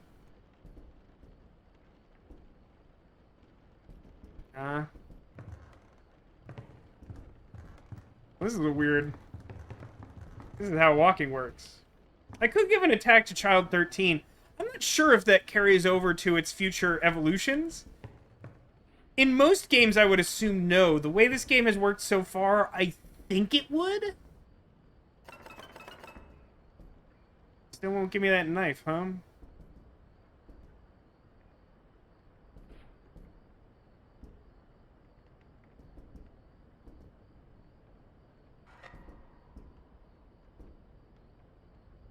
Whoops. Oh, hey, wait. The smoke is going in the old Dubis? I don't know why that's the word that comes to mind. That's definitely not what that's called. It's going in the Dubis, though.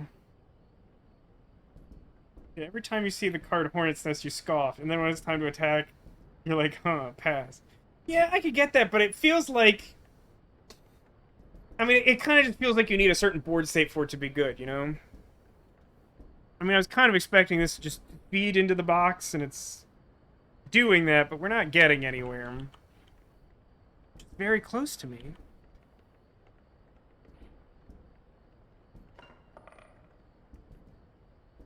Is it good to take the teeth?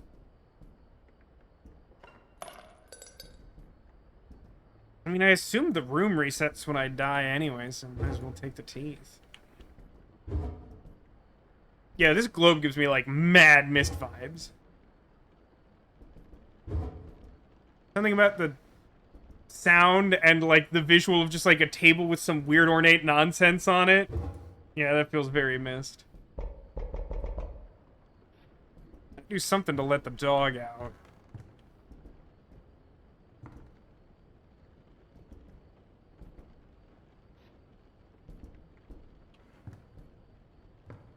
look... Get anything under here? No.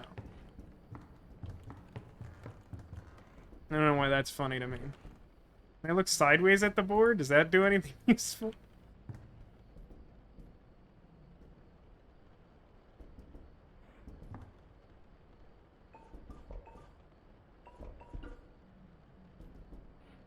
Definitely looks like an evil mist room. Okay. Nope, I wanted to scroll the other way. Scroll the other way!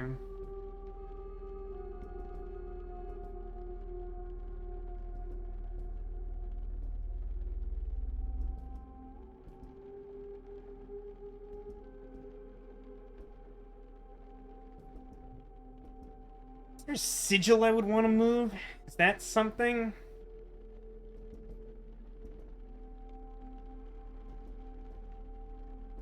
I don't know that I fully, after only doing it one time, comprehend the, like, altar sacrifice thing, where you, like, move stuff from one guy to another.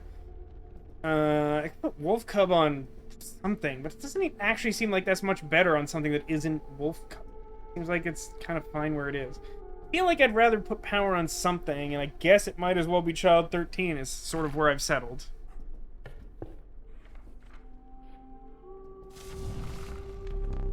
No, that was all pretty rhetorical, but I appreciate... Ooh, this one's plus health. That's interesting. The warm light of a campfire was a welcome sight, though 10 hungry eyes around it dampened the greeting. Warm a creature by the fire, enhance its health, said one.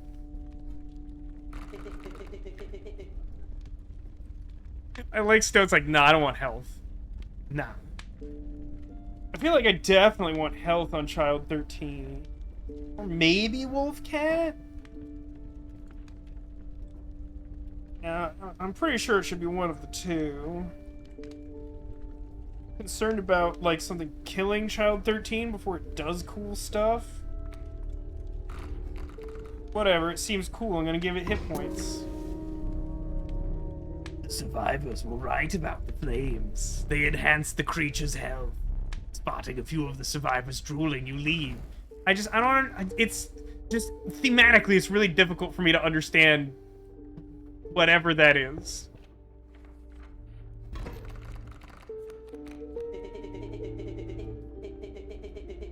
Smart or something? He doesn't even usually bother teaching about bones. Alright, here's a tip. I saw a past victim writing a passcode in the rulebook. That feels like some nonsense. Okay. So have bonus attack power, right, Stoat? I think you're gonna take on Frog.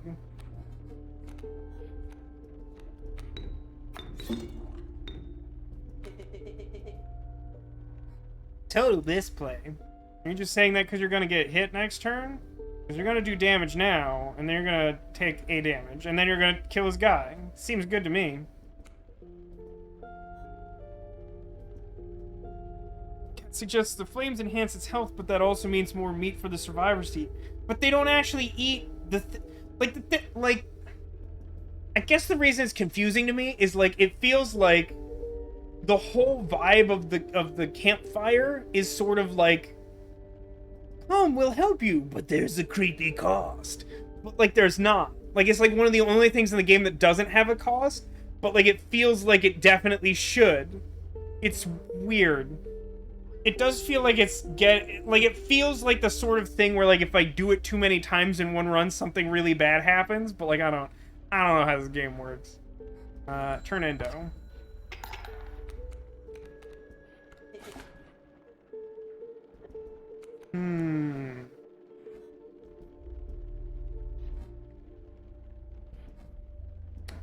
Darn. Hey, is Alpha gonna give Stump attack? That sounds awful. I hate that. So if I draw Squirrel, play Squirrel, and sacrifice Squirrel and Stoat for Wolf Cub.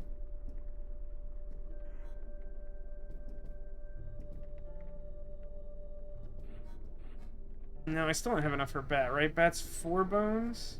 I'm thinking of Possum. I like Possum. I like Possum that I gave a second attack point to. I feel really good about doing that. That, to me, feels like one of the only smart things I've done. Yeah, I mean, Cubs... Oh, no, this is Wolf Cub. For some reason, it's looked like Wolf to me. Yeah. That being the case...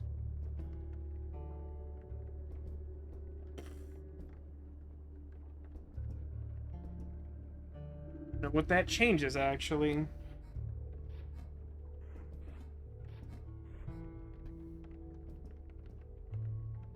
Problem here... I'm naturally going to assume that Stump gets attack. That might be wrong.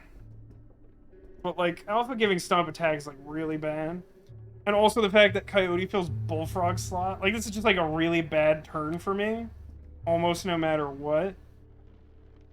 So I assume that if I play Wolf Cub in either of my available spaces, then it just dies next turn?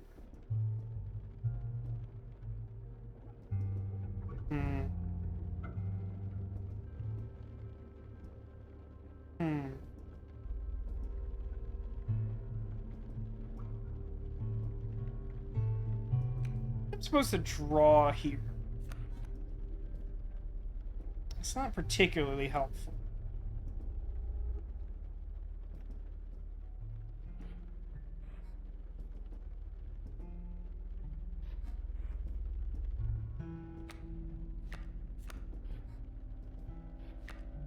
I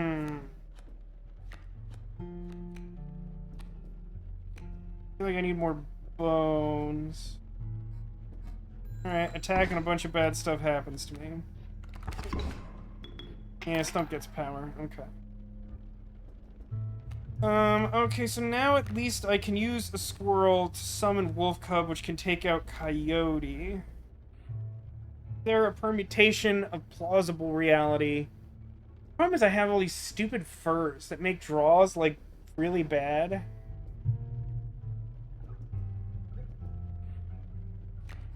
Like, I can use, like, Bottled Squirrel, Summon Squirrel, Sacrifice for Wolf Cub, and plan to attack Coyote. Leaves 2 threats on the board, and I have 2 bones at that point. I just, like, I really need to draw something that isn't bones or garbage. So, like, I think I just have to plan to use Squirrel and hope to draw something that does anything. Possum is, like, pretty much ideal. Yeah, actually, Possum's probably the best draw, I think, in my whole deck. Squirrel against Stump, who cares? Wolf Cub, sacrifice Squirrel, attack Coyote. Now I have bone tokens, attack Alpha, which stops Stump from beating my face in. Turn Endo.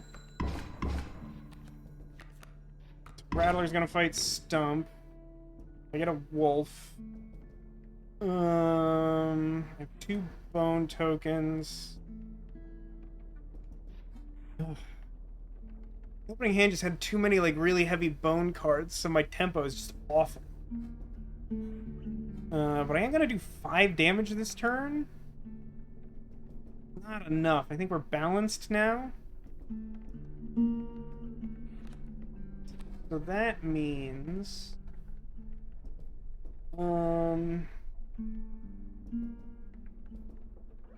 I think I want to draw from my deck in the hopes, like, in case I draw something that I can sacrifice Possum to upgrade.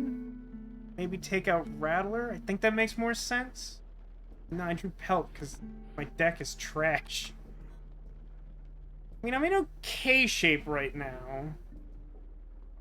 I'm gonna do 3 and then take 3 and lose Possum. I'm not great shape. Oh no, that was enough? Wait, I thought the skill was balanced. I really need them to fix that.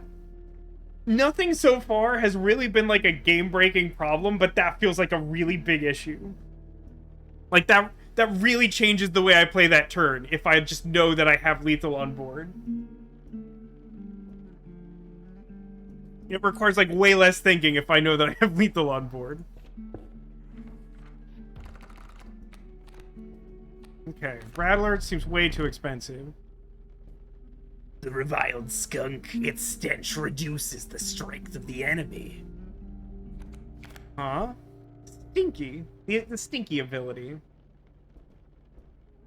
Only need +5? Everything so far has seemed to indicate I need +6.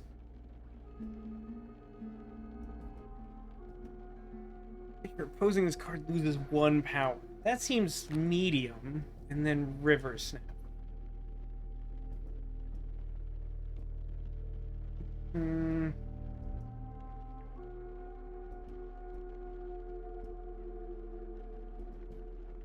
Well, Rattler is right out. Because even 4 bones can be difficult if your draw is garbage, and my deck isn't very good right now. Skunk doesn't seem extremely helpful, but I'm not sure that River Snapper's good at all either. 2 sacrifices for the stats seems like medium at best.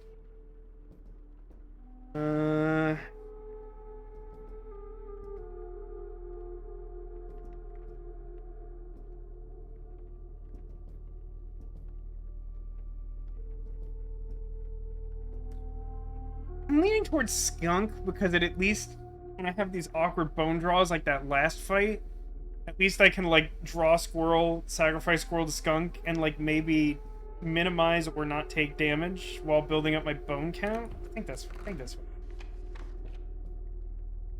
currently I have 1 item. I have the fan.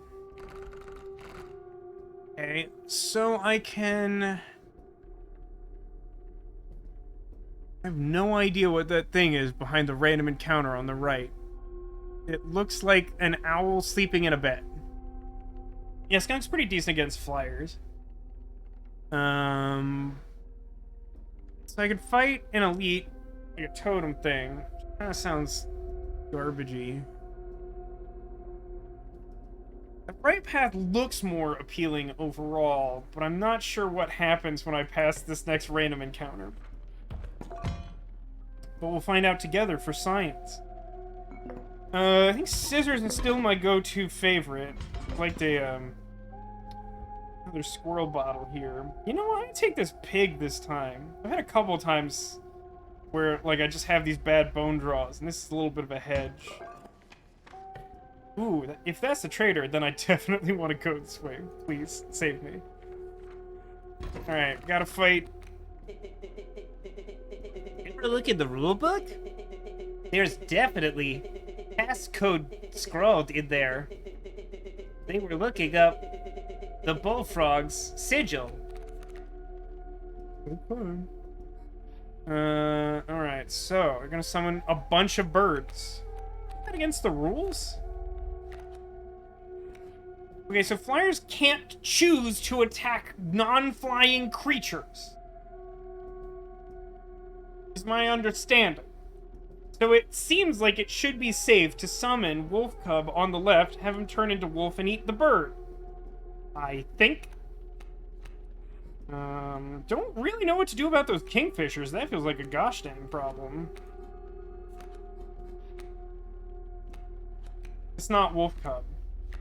I need these cards to look different. I know that the names are different, but they look very similar, and I'm looking at a glance because it's a card game. I don't want to read the card every time.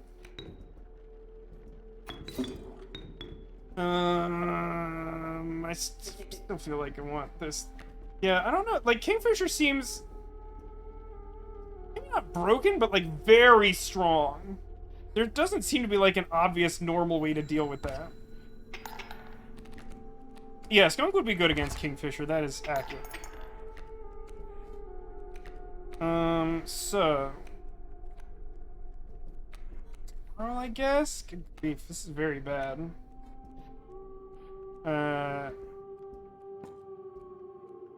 Hey, you know what's like a good answer against... Hey, what happens here? I don't think I've encountered this before. That doesn't look good for the home team. It turns out that Scissors is like a really good answer to stupid Kingfisher.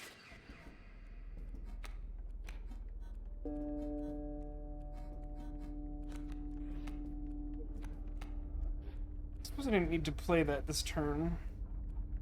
I'm gonna kill the sparrow and take a little bit of damage and move on with my life.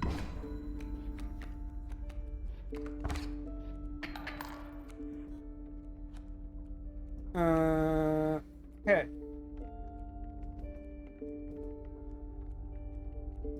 Yeah, I mean, I need squirrel, right?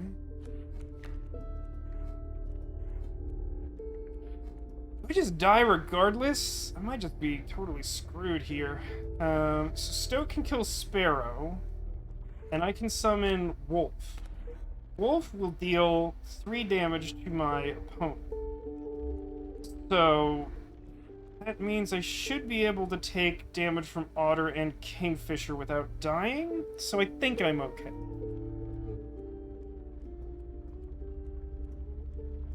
And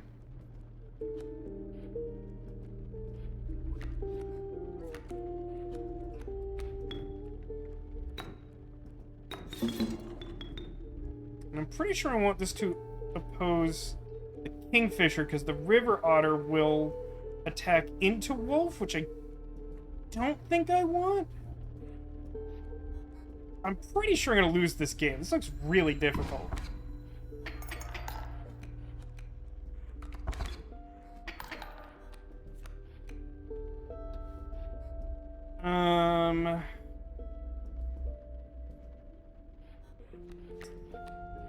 Scales? God, they really need to fix this. This is a very big problem.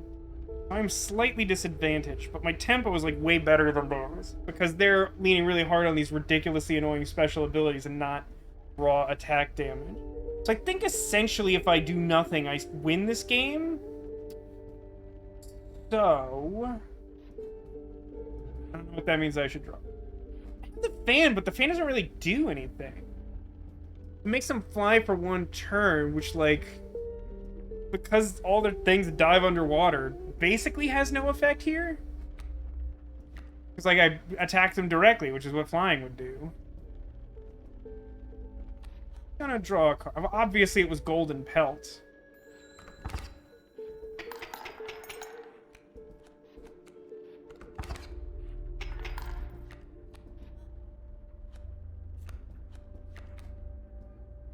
Hey, Skunk. I think I want to play Skunk.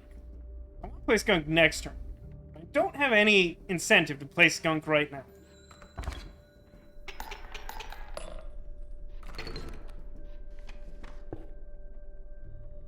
Okay. Next up is whatever this is. I don't think it's the traitor. You arrived at the inky black mouth of a cave. A strange beast lurked within. It spoke. Pass one of my trials, and I will be yours. In a raspy voice. 3 creatures will be drawn from your deck. They will decide your success or failure. Okay. It spoke again. But first you will choose a trial. Okay. The trial of health. The 3 drawn cards must have at least 6 health combined to pass. The trial of bones. The 3 drawn cards must cost at least 5 bones. I think Golden Pelt was the deciding factor for that game. I think you're right, Neko. I think that was a clutch draw. The trial of power. The 3 drawn cards must have at least 4 attack combined to pass. Okay, so I'm gonna assume that the pelts are on the table for draws here.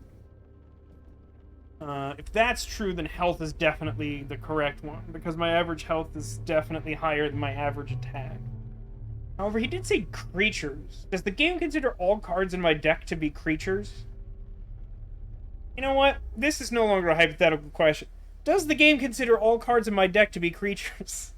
Unknown. That's a surprising answer. Yes, yeah, that was my assumption. Because I don't have any, like, spell or trap cards or whatever. So, like, I'm pretty sure the pelts would count. So my instinct says, like, yeah, trial of hit points. Let the trial of health begin. Well, we did not get there. I thought I remembered the regular pelt having more than one hit point. So, something bad is going to happen. From the rabbit pelt. Or 1 from the rabbit pelt, 2 from wolf cat, and 1 from rabbit pelt. Failure. Oh, okay. That could have been worse. So this is a tough one. I feel like I'm gonna want items more than I'm gonna want a stat boost to 1 card before what looks like another boss. Sounds right. Oh no, I already have... I thought I only had 1 item. This was dumb. This was a bad thing to do. I'll take the goat. I would have won no matter what, mainly because I drew literally both pelts, which are terrible. Lots of combinations of stuff in the deck that could work. Yeah, I mean, like, Slay the Spire has, like, you know, legend icons, right? So even if it's your first time playing, like, you at least have a vague sense of what they are. There's definitely, like, improvements that could be made to this game. Again, most of them aren't... Okay. Most of them aren't, like, super critical. But yeah, like, that was a really bad draw, right? I could look up the thing in the rule book, but I want to do the boss first. If we beat the boss, we'll go look at the rule book. If we die, whatever. My boss battles are high-stakes tests of your aptitude, which feels like it defeats the purpose of having an extra life thing in the game to begin with. With 1 flame, you either overcome them or die. Fear not, I will let you keep the smoke. Oh. It's like a... Okay. A foul smell invaded your nostrils and caused your throat to seize. So it's just like going outside California? A hulking man sat by a brackish pond with his feet submerged in the water. He pulled a hook from a pile of rotting fish and rose to his feet. I am the angler! Go fish! I cannot stress to you how much I hate these pelt cards. They're very bad. Okay, so what are we dealing with? Kingfisher. Okay. Yeah, Kingfisher sucks, man. Kingfisher's a real bummer. So yeah, like, Smoke is... Oh wait, Smoke is like upgraded Squirrel. It doesn't just give you the bones. Wow, this music feels very loud. Hey, is there a key that lets me go to the menu? I feel like I need to turn down the music for, like, just this fight. This is intense.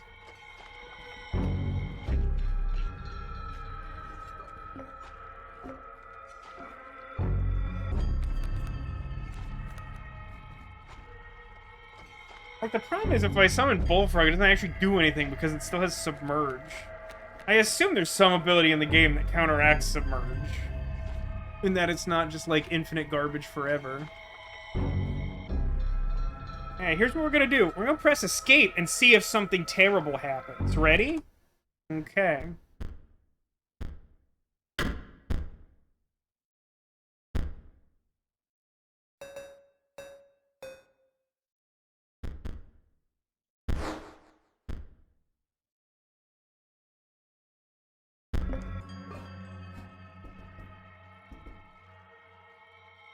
Yeah, I turned it down, like, 40%, and it seems like maybe a little quiet, but, like, yikes.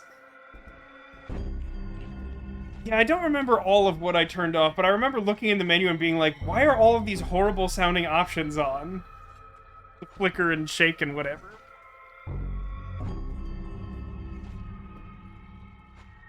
Is this volume better? Do we want to up one? I feel like we're probably fine with this for one fight, huh? Dude, I don't know. These cards suck.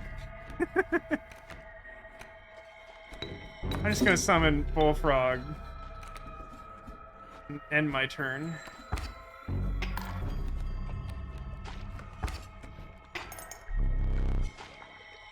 Which fish? Hard choose!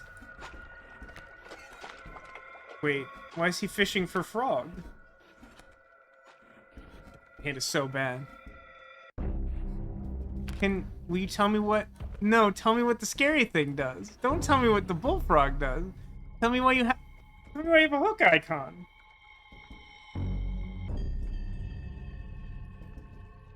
This is rhetorical, chat. I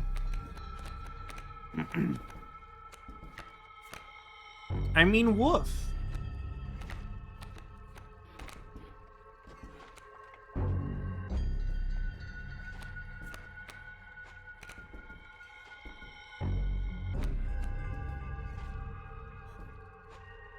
Okay, bat, huh?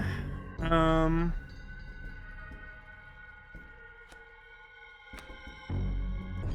mean, I have like a really weird play here. I could play smoke, and then I could go out of the bottle, sacrificing smoke, which would give me a total of 6 bones, which I could then use to summon all of the cards in my hand. Other than Golden Fleece, which is just trash.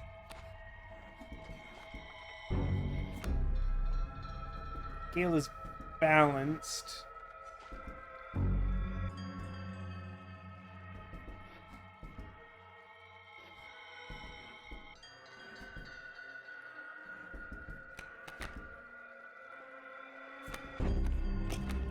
I don't know what I'm doing.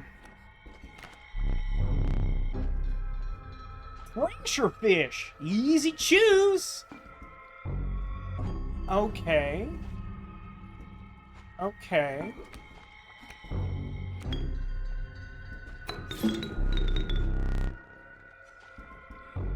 Don't care where this goes.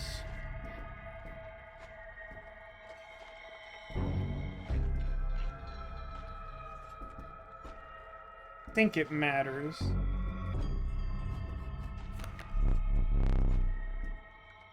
Right. Easy choose.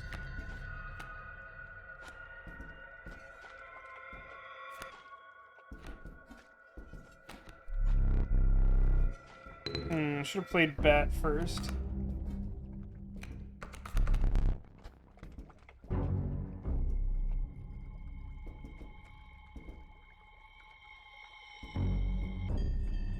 Does smoke give you exactly 4 bones?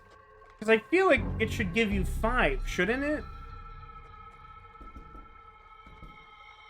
Because the way the game explained bone, anytime one of your creatures dies for any reason, you get bone.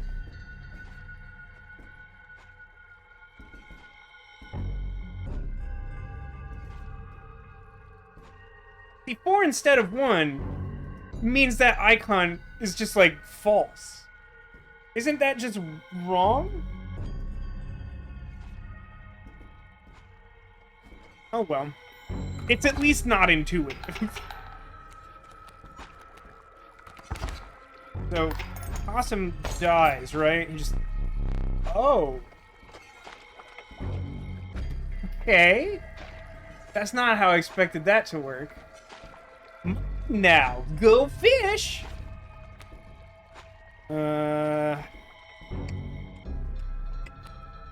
Bro. I cannot emphasize strongly enough how much I hate these pelt cards. And I spent a bunch of teeth on them, too. It feels horrible to have them in... Like, Not a rhetorical question. Is it statistically unlikely for me not to have hit Trader by now? Because I've gone a really long time with 3 pelts in my deck. And they're awful.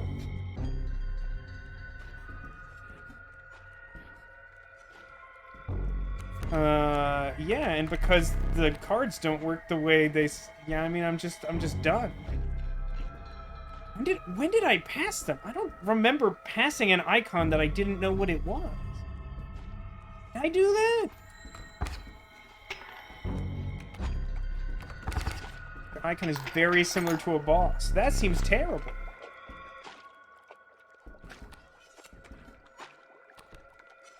Okay, like something that isn't hot trash.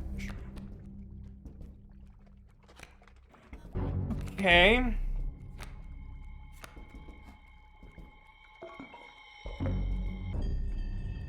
I'll say this. Because it's like pitch dark here, I forgot I had this bone piggyback. Which, like, could be better. I appreciate the ambience of the lighting, I do. But in terms of, like, user experience, it'd be nice to, like, actually... I guess, broadly speaking, my general actual complaint with this game is, like, I would like to be able to see the resources... like the face-up resources should be available information to me. So I can sacrifice goat to summon wolf, and I can break piggy bank to summon bat.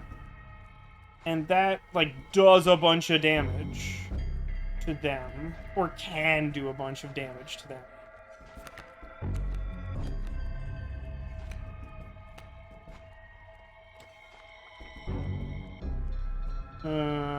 The positioning seems a little tricky. I mean, I could summon wolf to kill possum, but then I think I die to that?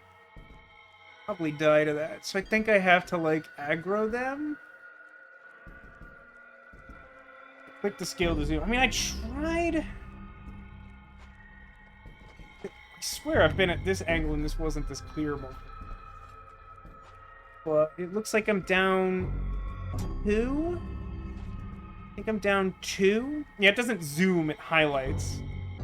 I want a numerical value here. Summon Pelt. Ooh, Summon Pelt is an interesting suggestion.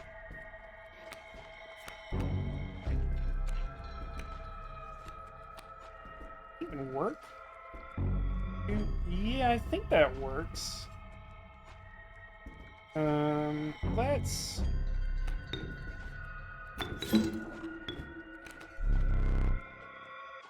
Yeah, fresh juice. Subway eat fresh. Break this piggy bank open. Summon bat. Opposite bird?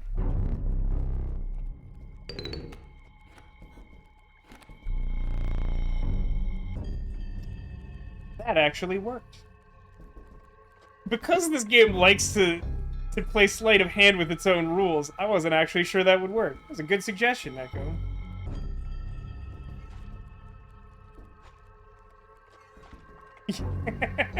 Ditto says, so, lead designer, what was your motivation behind making everything in the game impossible for the players to see? Screw 'em. That sounds like an actual interview that probably happened. I mean, again, don't get me wrong. The very spooky atmosphere is great. It's very effective. But, in a strategy game, it's very important to know what the resources are.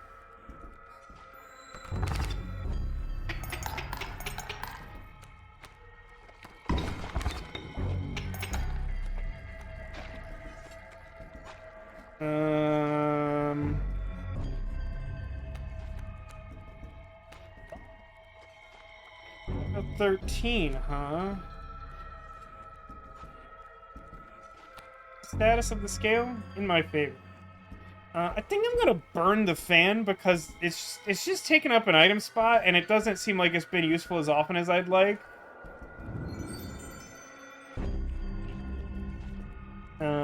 So I'm just gonna end turn and kill him.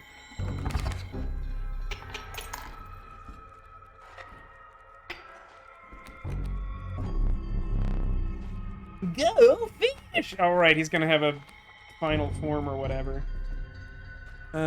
Bait bucket. It's just an obstacle, right? Hey, for like the literal first time this game, I feel like I have a reasonable squirrel draw.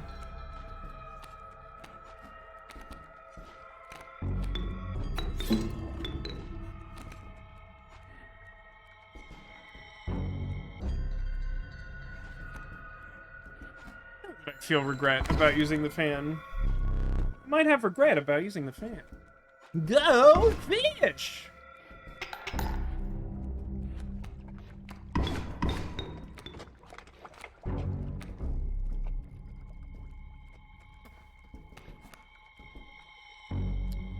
wolf cat. Huh?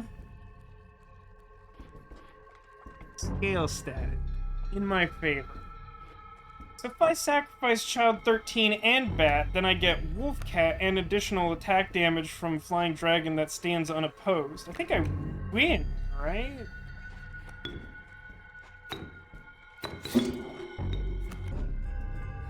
As long as I don't attack Bait Buck.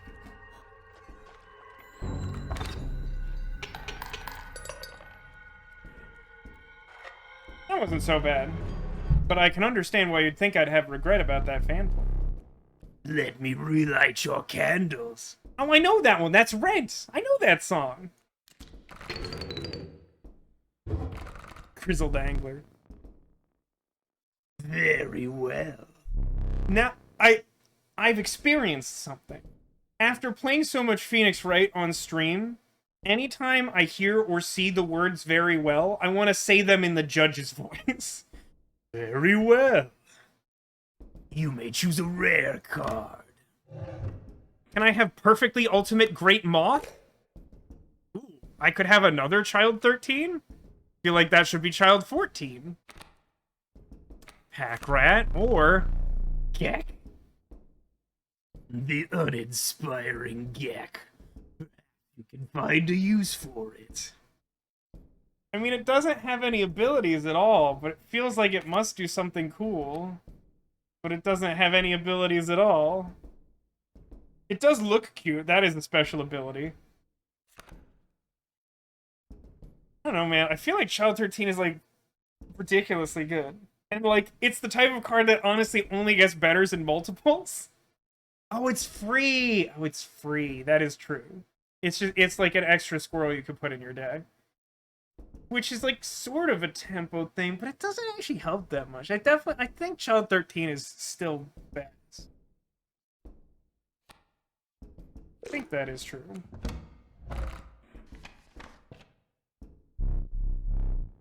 You considered one of the angler's catches as a meal, but the rank odor deterred you.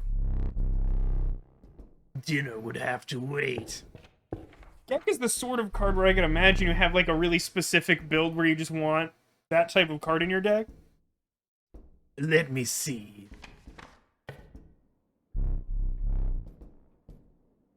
A frigid gust of wind billowed unwelcome into your lungs.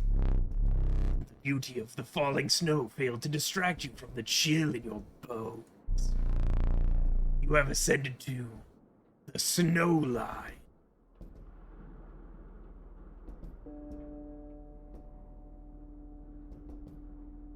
Well, I did make chat kind of promise, huh? Oh.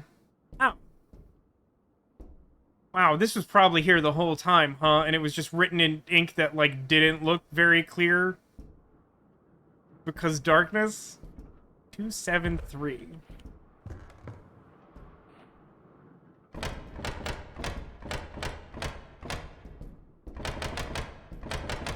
Whoops.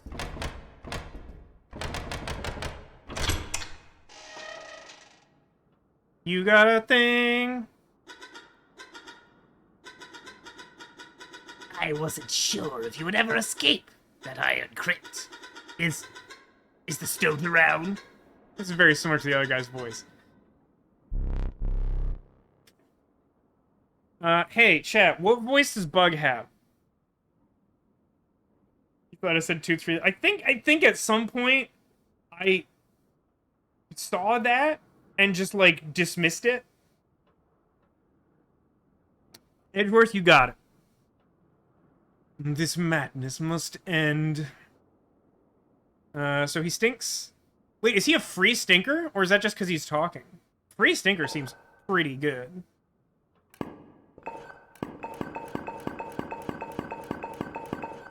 Why? Why?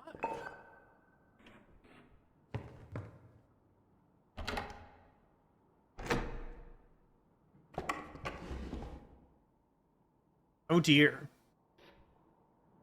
Puzzles?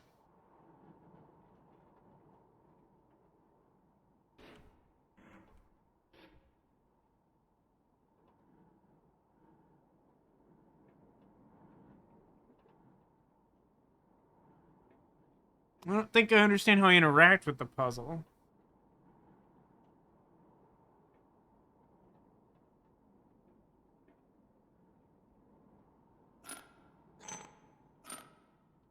Okay. Got it. Okay. Did not initially catch the granularity that I can up or down all of them. Understood. Okay. But I can't left or right anything, correct?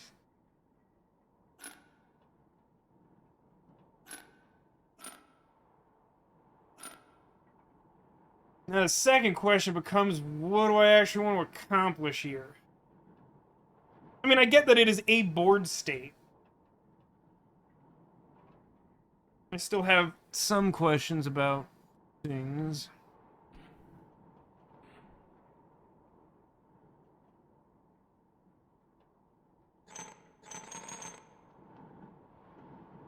Also, not entirely clear just by looking at it whether it goes for multiple rounds.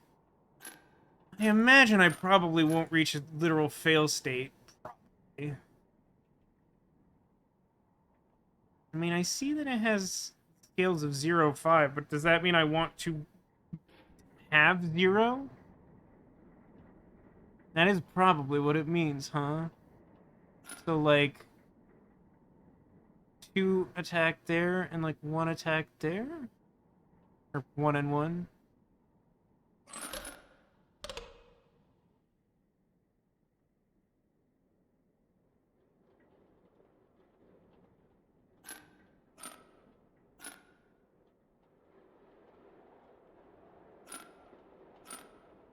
Oh.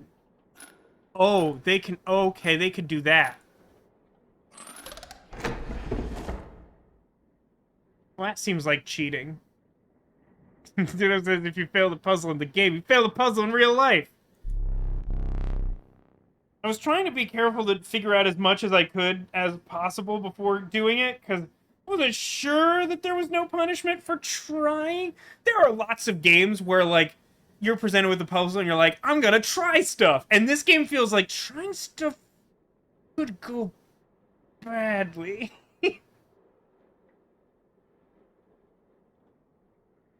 Skink is a lizard friend that has what I'm assuming to be a regeneration ability. I forgot that I had put that. Oh no, this is still the Game Master guy, huh? This isn't another card talking to me. I forgot that I put that there. Very well, you may add it to your deck, and I'll deal you one every so often.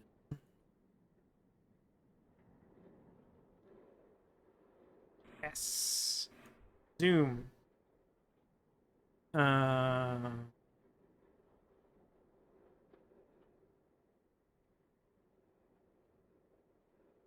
Okay. So I want bottom to win, just like in the real game. Oh. I think this contributed to my confusion. Not all of them can move that way, huh? Huh.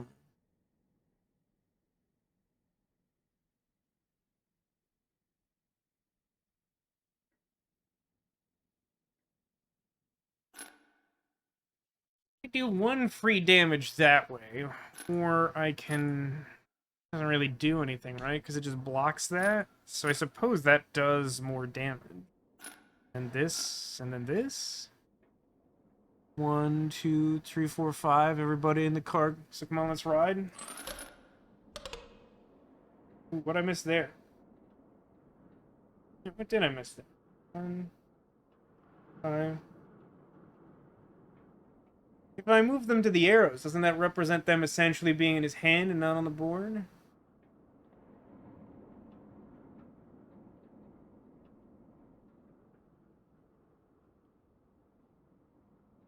Well, does this one go the other way?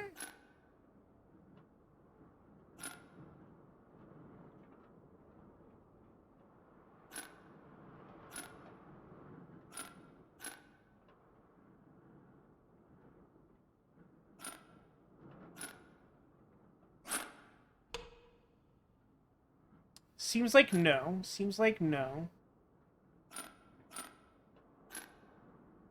It has to have something to do with this, right? The thing that's really confusing to me is I don't understand how that would represent 2 damage.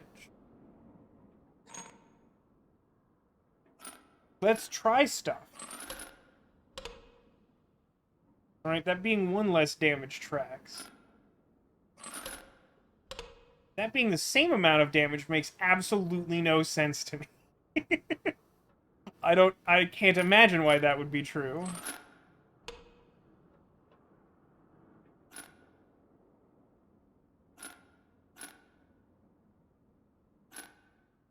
Does that have something to do with that ability I don't understand?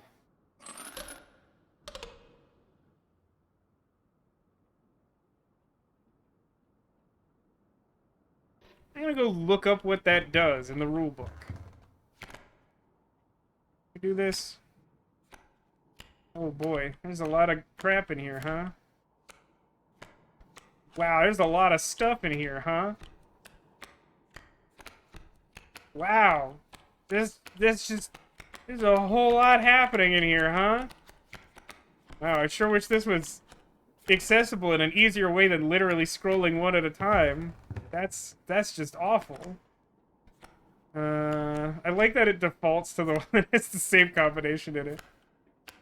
Wait, isn't this the opposite direction I was going? I need the one that looks like the iguanas. Lose tail. When a card bearing the sigil would be struck, a tail is created in its place, and a card bearing the sigil moves to the right.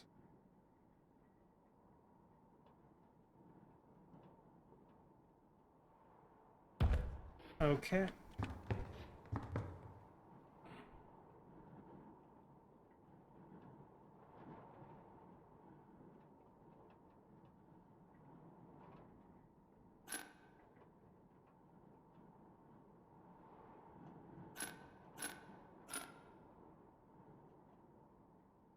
Still doesn't work though. It does 5, but it's going to calculate the net, right? I think that's what it did last time. Oh, okay. Formidable creatures, those ants. Very well. Very well. I will add them to your deck and make them available for future challenges.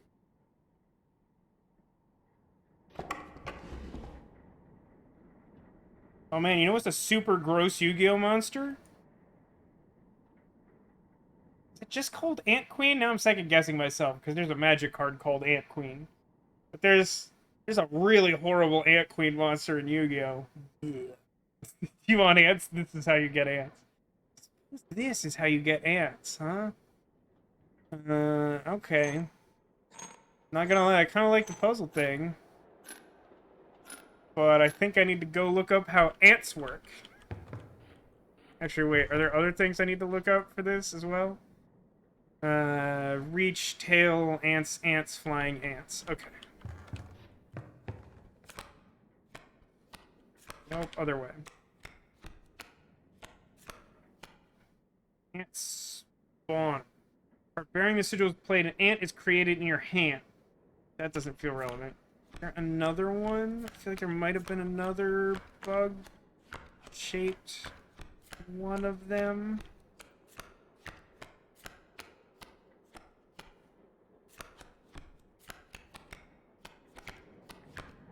Ants. Value represented with this sigil will be equal to the number of ants that the owner has on their side of the table. Represented with this sigil. Does that stand in for one of its stats, though? Like, I get that ant equals number of ants, but how does that apply? Yeah, it's replacing attack power. Okay. Okay, understood. So. That one's locked. Stinks.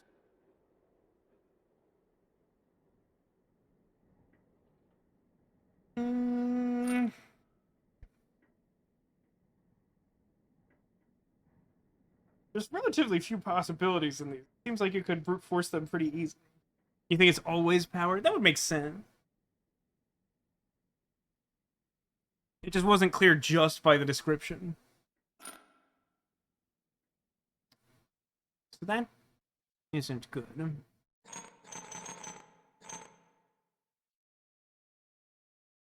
For ant to be meaningful, it does feel like I would probably need more than one ant.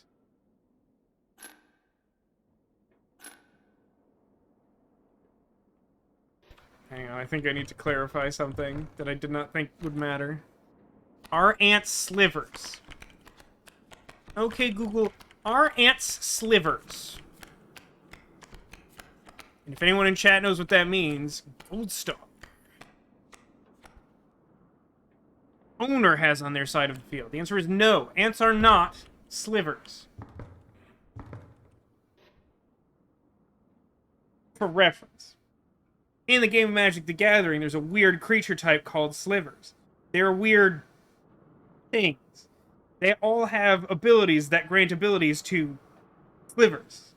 They have eventually made ones that only help your own slivers, but traditionally, slivers give an ability to all slivers. So the question was essentially, does it count opponents' ants?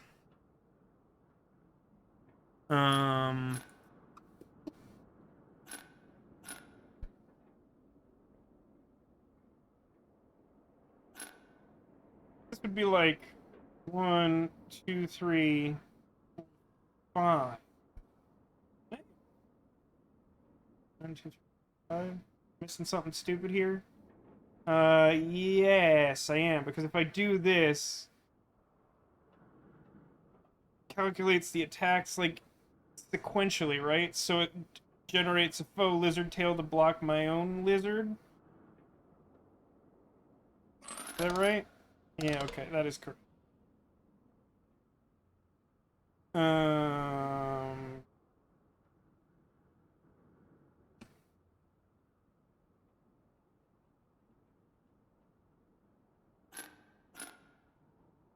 So if I do this, end dude is doing 3, and this flyer will do 2.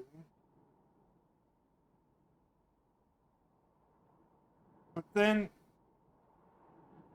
this probably makes a whole lot more sense if I've actually dealt with the tail thing.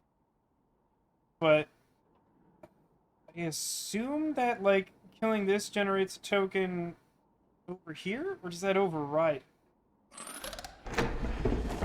Okay, apparently that overrides. Curious. Oh, that's all I had to say. You know what? There are multiple symbols here I don't know. I'm gonna leave this one. We've had our puzzle time. Hey chat, I hope you've enjoyed Puzzle Time with VascoDaGamer and that guy whose voice sounds like, you know, that. It's always much closer than I want him to be. Okay. That will finish this floor, necessarily, but we'll go a little longer here. Age, play it as soon as possible. How would I...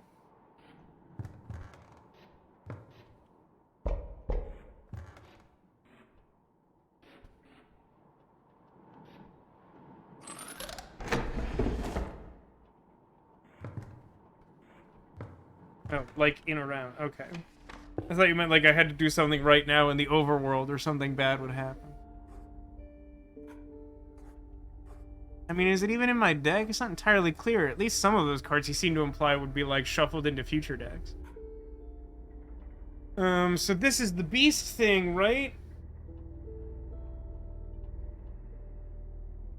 Oh, hang on. No, this thing is this symbol above the sacrifice combined doodad.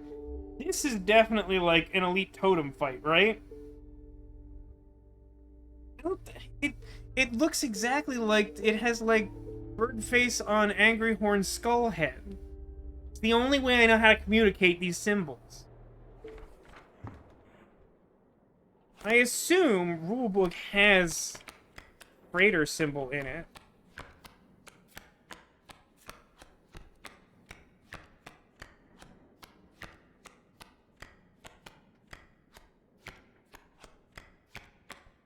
Rulebook may not have trader symbol in it.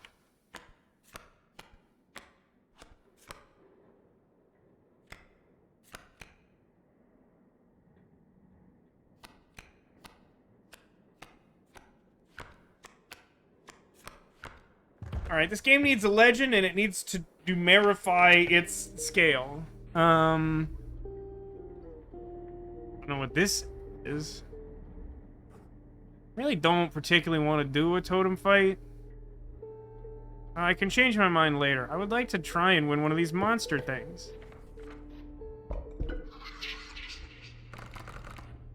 Because I feel like a cool thing could happen.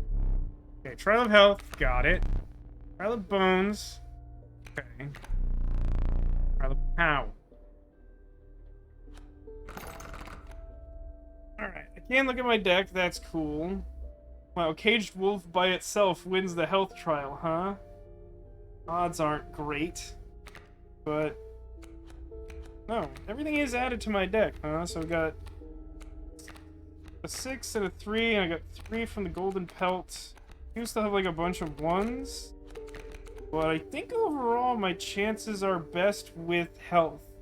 I don't have a super high number of bone creatures. And my attack is pretty hit or miss.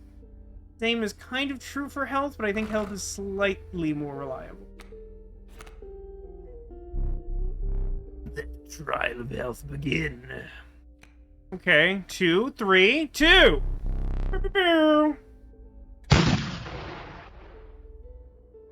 2 from the wolf, 3 from the child, 2 from the bullfrog.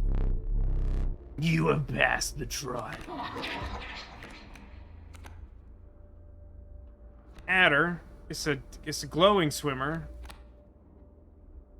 River Snapper, it is a turtle that returns to your hand when it dies. Ringworm. It turns into... does it always turn into wolf? No, it just evolves, like the Coon in Yu-Gi-Oh! Season 1. So, Death Touch Fish. Actually, Death Touch Fish is really good, isn't it? Because they can't attack you, and anything that's in front of it dies. Snapper doesn't seem great.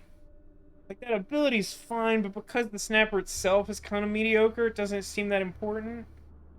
It's kind of hard to evaluate Ringworm without knowing what its other form is. It's tempting. Chat, what do we think? Do we like Fish Snake, or do we like Ringworm? Like, they both seem good. Adder is like the known quantity of, like, it seems like it's definitely good. But, what's in the box, you know? Like, what's in the box?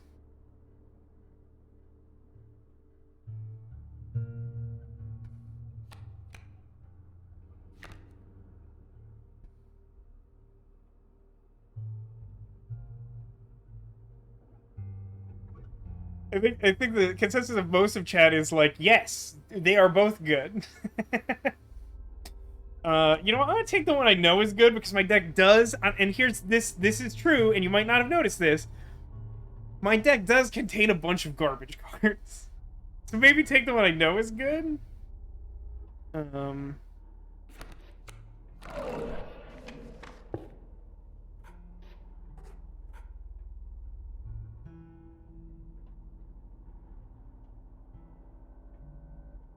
think I'm gonna do items in regular encounter.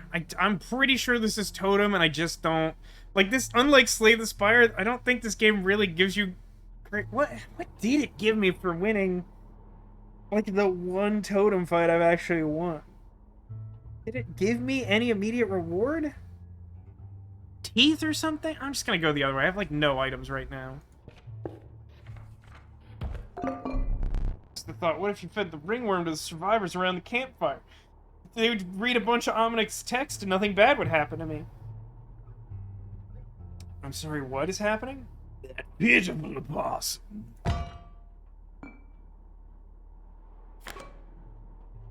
Frozen opossum bottle. To the user. A frozen opossum is created in your hand. Frozen opossum is defined as 0 power 5 health frozen away.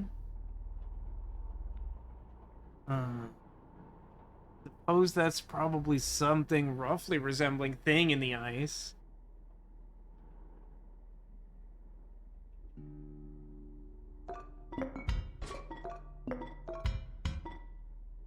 It costs 0, but it looks more like an obstacle than it does a creature. No, it does have an attack rating. That means it's probably literally a creature. I don't take it for science. A powerful item. Turn this and I'll skip my next turn. That one, please. And goat. Goat, I believe. Regular encounter.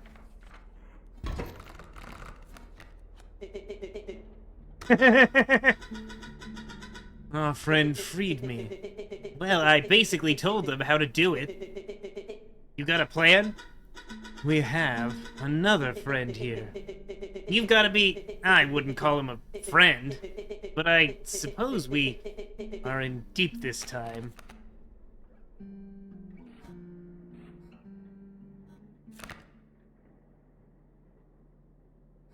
That's a lot of eggs.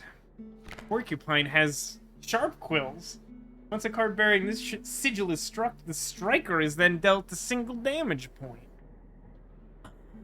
Thorns. Right. I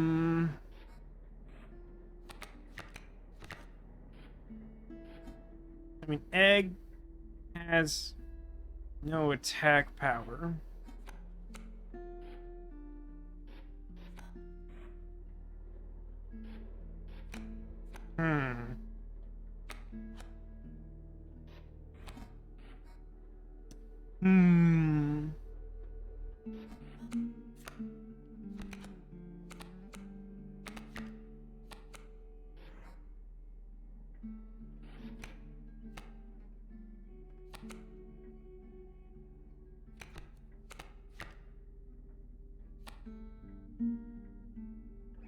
Stickbook doesn't cost nothing, it costs bone. Okay, that being the case... I really feel like I shouldn't... Oh, Raven Egg must turn into that Raven I had before for... reasons. Why did I have a Raven? Why did I have a Raven? Matters not.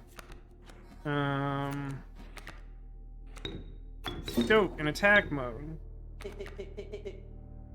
Keep me alive.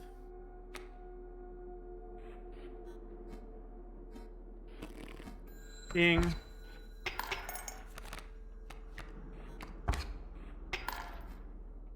Okay. Elk Fawn also turns into stuff.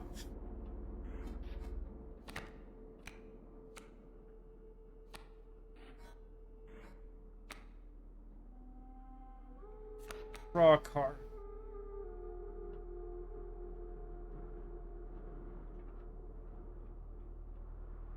Chat, I don't know if I've mentioned this, but I really hate these pelts. These pelts are very bad and I hate them very, very much.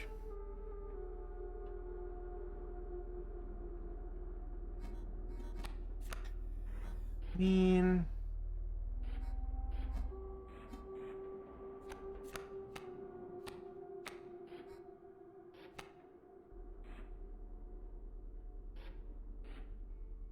the rabbit actually... Can I see my deck during a game? I can't. So far I've had one rabbit pelt attack to death during a boss battle. Normally that doesn't remove stuff from your deck. But the way the whole pelt thing was presented to me made it seem like maybe that works that way?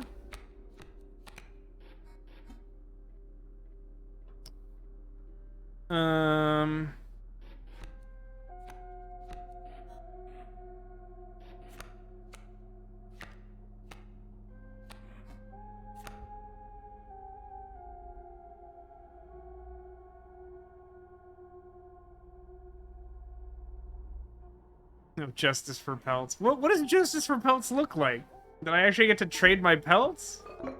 Also, is there anything else in this game that requires teeth? Because good cripes. I haven't seen so much as a Sebastian the Crab of shops. I mean...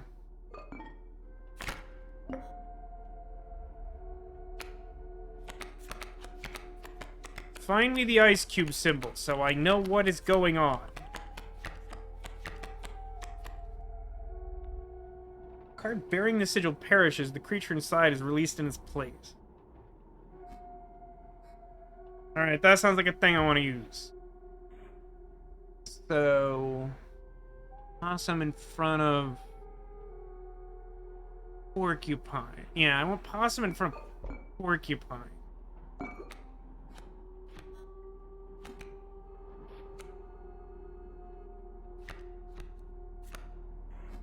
I can't do anything because I drew Pelt. I can't tell you how... Pelt is so frustrating. Yeah, now they have a whole Raven.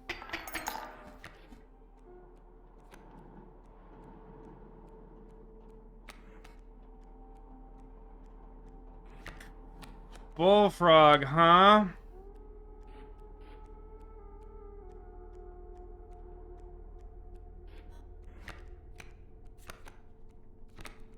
I have, like, no ability to do anything.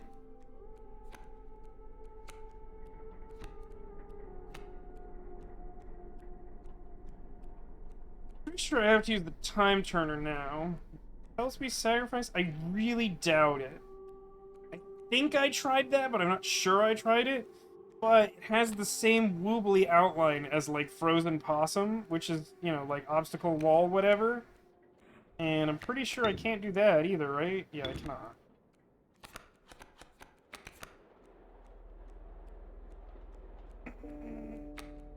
Gosh, it's just, like, I think literally every game I've drawn Pelt and wasn't ahead, like, suddenly felt unwinnable.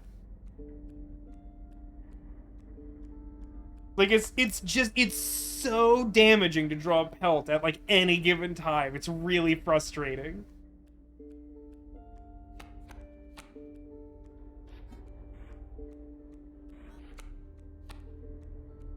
I mean, I'm certain that the thing to do is to use this doodad and skip their turn. But the question is... Do I need to set something up before then? I don't think I can.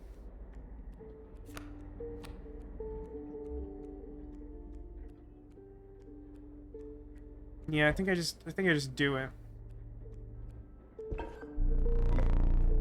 I'll pass my next turn. And so will I. I'm obligated to pass. Okay. Now, this... Please don't be a Pelt. Well... I mean... I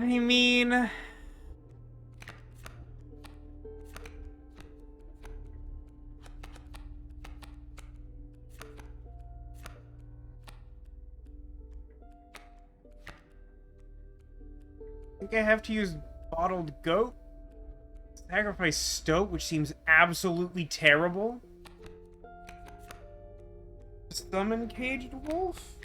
And Bullfrog, I guess? At least lets me take out Elk Fawn before it becomes Stabulos, King of Deer.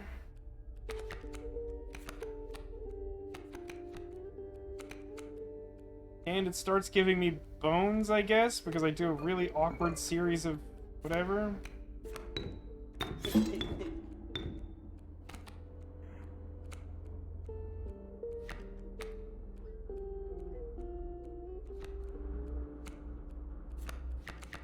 Actually, it's not entirely clear to me if this works the way I expect it to. I think it should.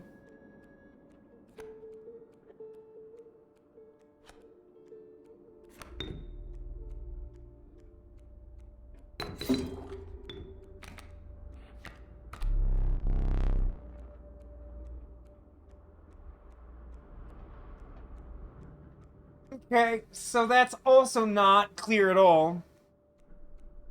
That by sacrificing something that makes 3 blood when sacrificed, and tokens are generated to keep track of things like that, I don't get to keep extra blood to sacrifice something else.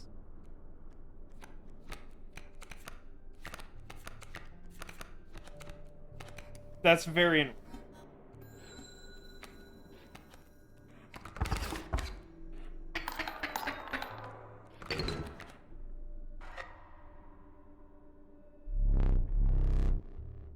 See, it's not so much downside of tokens as it is just absolutely not clear. Like, that's how mana pool works. It doesn't say... Like, I'm almost positive that the description for the blood goat doesn't say, like, generate 3 blood. No, but, like... I don't think that there was any way I could have stopped it from killing me, though. Like, I needed to kill the deer that turn. And didn't I have bat as the only bone creature in my hand?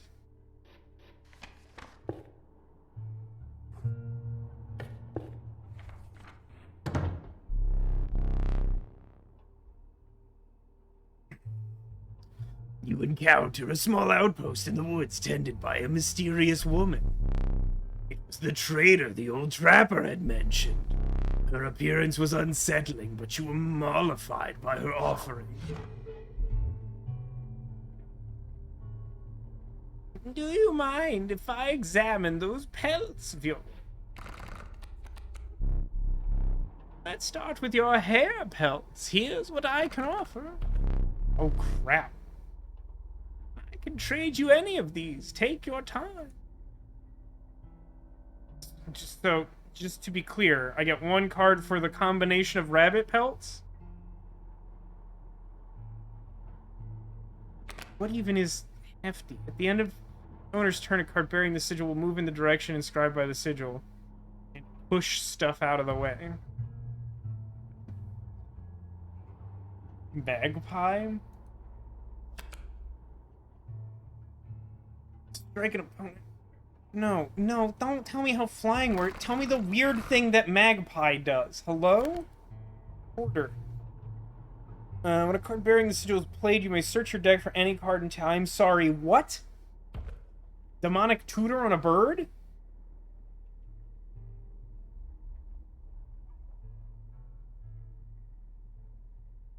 Yeah, I mean, that seems really good. It costs 2, which kind of sucks. How is it that with 2 Child 13s in my deck, I, like, never draw them? Is it 1 each? Nothing in this game works the way I expect it to. I don't know. I would be fascinated to know what the, like, testing process for this game would have been like. And, like, how much of it they were just like, so no one understood this, but we're just gonna keep going.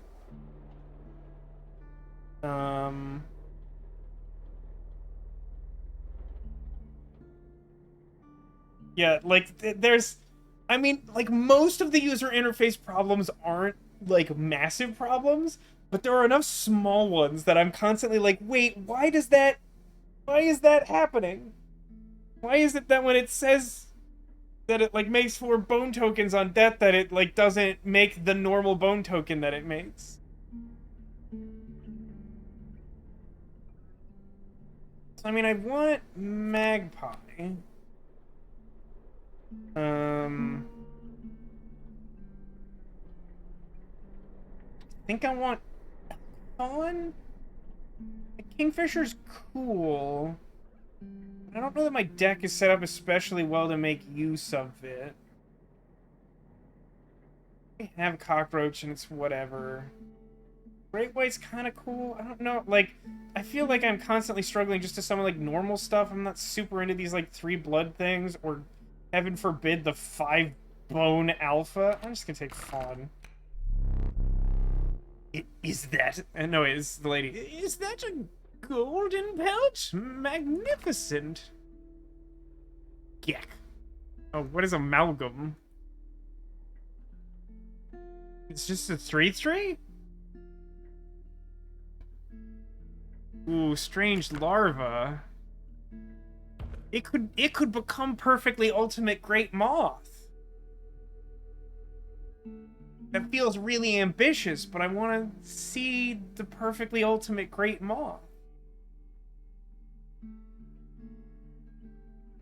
I'm taking it. You can't stop me, Chad. These pelts are most excellent. Okay, items to appease the item god. Squirrel seems helpful. Goat.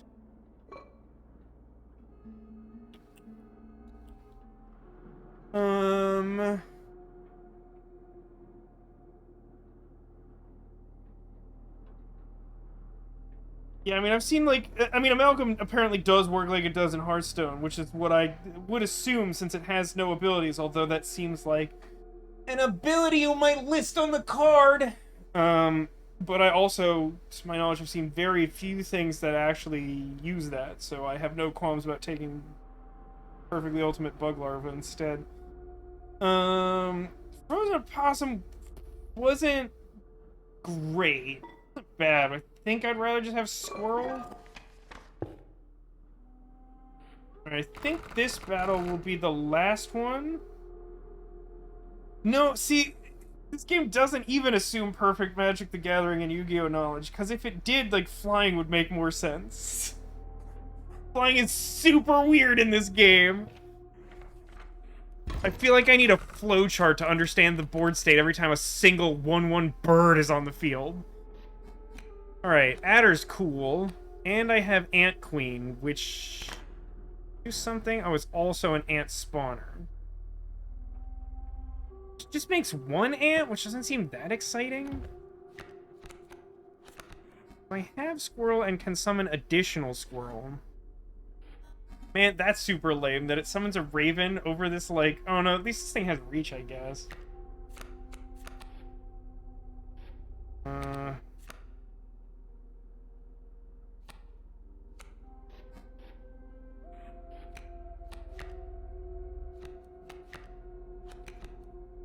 I definitely don't want to summon Adder across from Porcupine. That's for sure. I think I want to break a Squirrel Bottle and summon Adder across from the one Raven Egg I can interact with. Maybe... supposed to summon Ant Queen?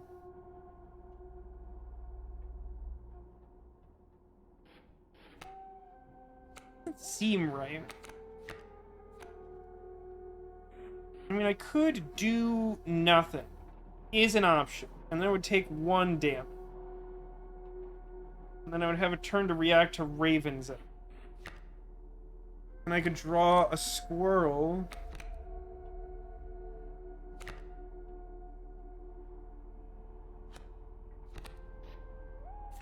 I like that the beast has, it's like, it literally just like postage stamped an extra ability on it. Like, that's very funny.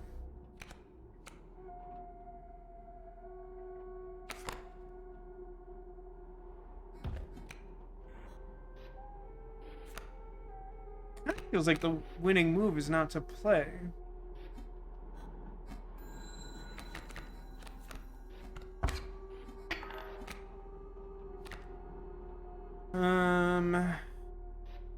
The question, though, is... should I draw a Squirrel or use a Squirrel Bottle and regular draw?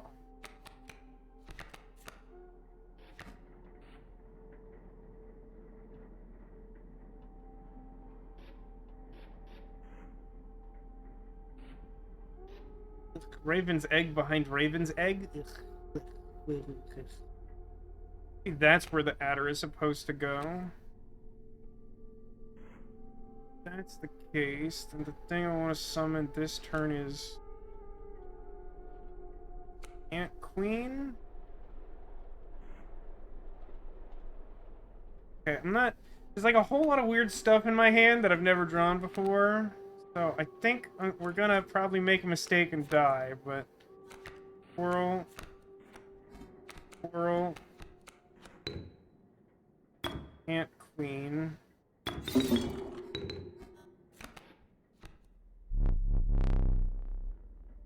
So that requires a blood sacrifice.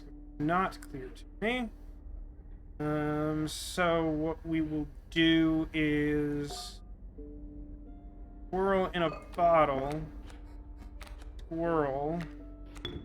Sacrifice Squirrel for Worker Ant opposite Porcupine. which should do 2 damage to the porcupine and 1 damage to the ant, also allowing the queen to kill the raven's egg, if I understand any of these abilities.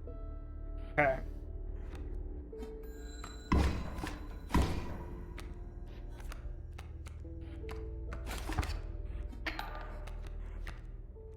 Ooh, that was helpful that the fawn moved into striking range of worker ant. So can't really interact with Raven yet. Ant takes out fawn. Next turn, Sparrow poses Ant Queen, which is fine. Raven takes out the tree, which is fine. I think the correct move is to draw a squirrel, and then draw an additional squirrel next turn, and then summon Adder across from Raven. I think that's correct. So I think this works the way I want this to work. Ooh. That's dead. I took a hit. Draw a squirrel.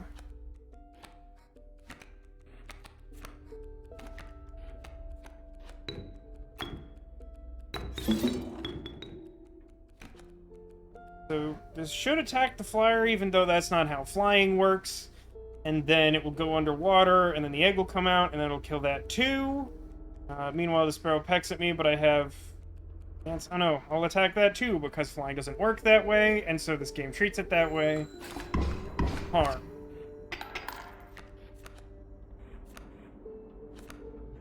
I'm in pretty good shape. I guess I'll draw.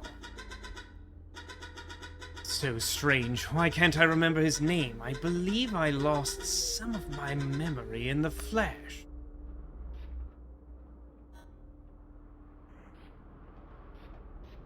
I can summon Stink Bug in attack mode.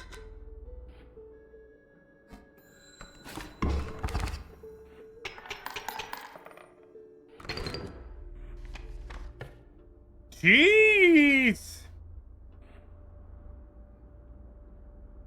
Okay. I'm gonna do this card choice first before ending the stream because it will take me a really long time to remember how the deck works.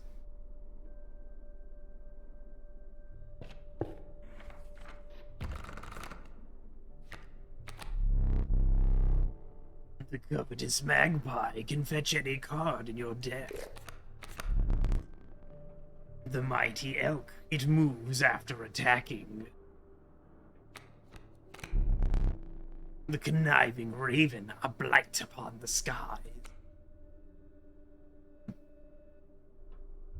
A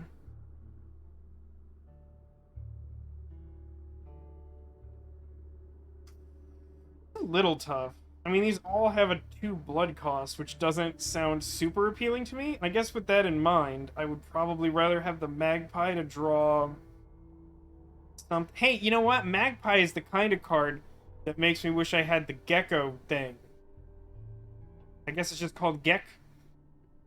Then you could, like, search up, like, a squirrel to put in your hand if you needed more blood for the blood god. I'm gonna take Magpie. I don't think any of these choices are particularly good for my deck right now, but that seems fun. Okay. Gate. I saved 4 seconds ago.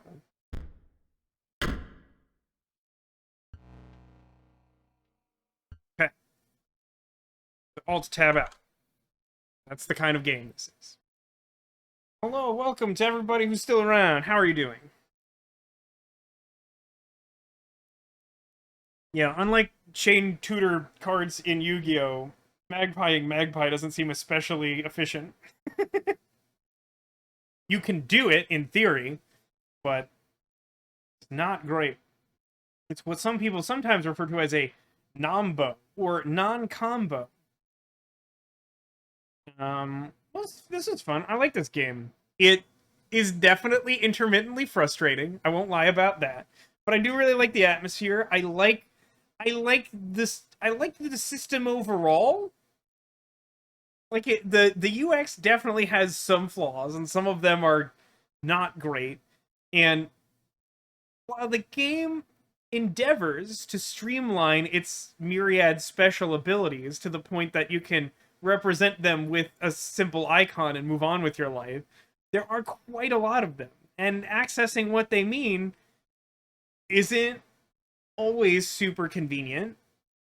And I definitely strongly feel that certain of the fringe elements, like the most particularly the scale to depict like who's winning, feels like that really needs to be clearer.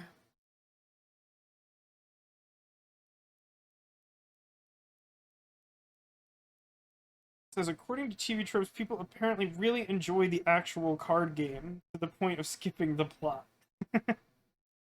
I mean, I get that. I definitely get that. I will say, I'm still not sure I entirely grasp the model of this game, in that I've defeated 2 bosses, and some people in chat have indicated that that's, like, kind of surprising on the first try for both of them. I don't know if that's true. But, like, my deck is huge. It finally doesn't have pelts in it, which is good, but it's like at a certain point, it feels like if the game just indefinitely generates dungeon, my deck becomes like untenable.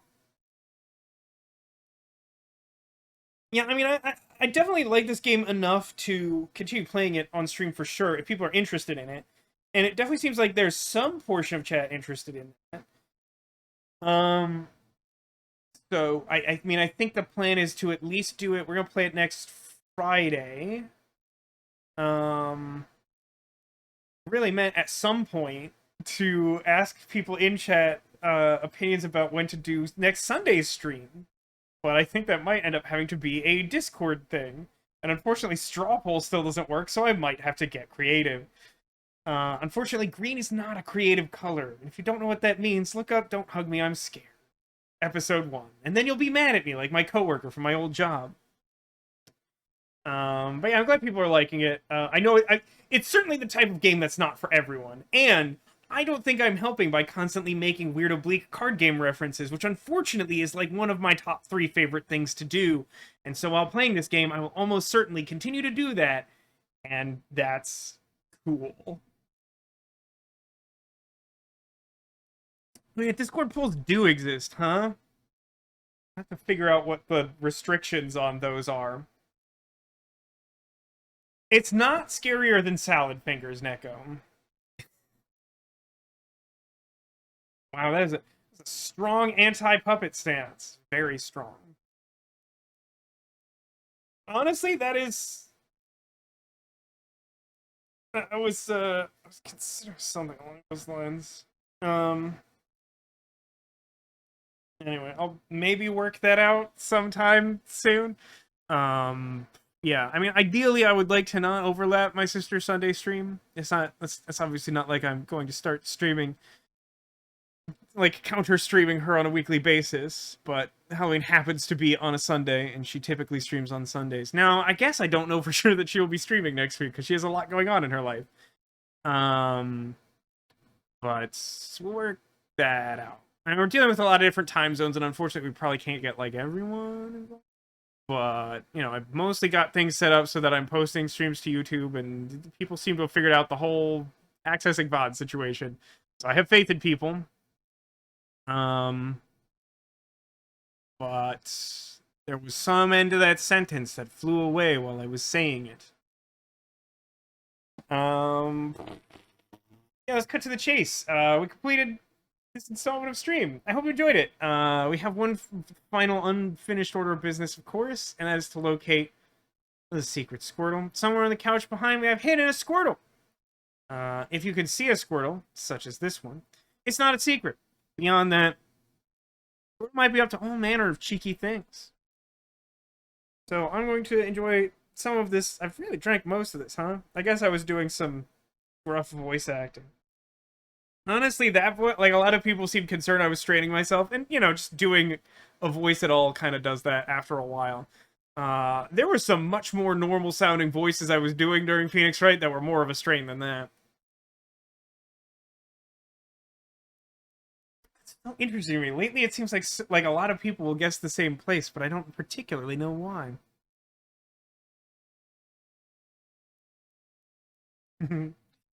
um, headphones off. Here, doing whatever it's doing. And a couple of guesses from behind the obvious Squirtle. All right, let's go ahead and take a look, huh? Take a look.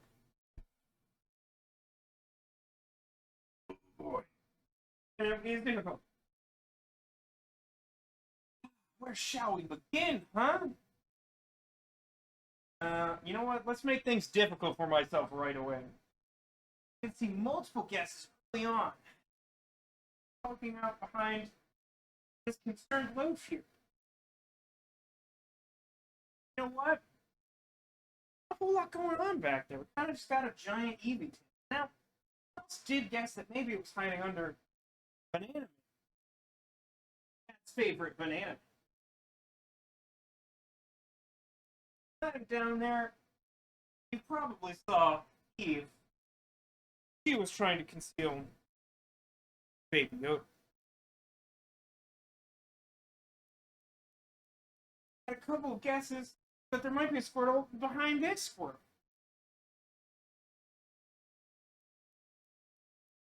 Turns out, there's a green Power Ranger that we haven't seen in quite some time.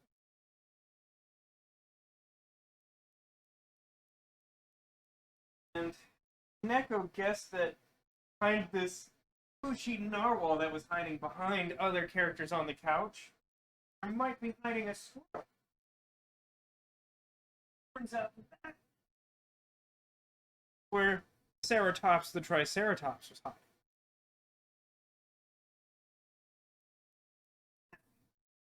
All things having been revealed, Demolition guesses who? You know what?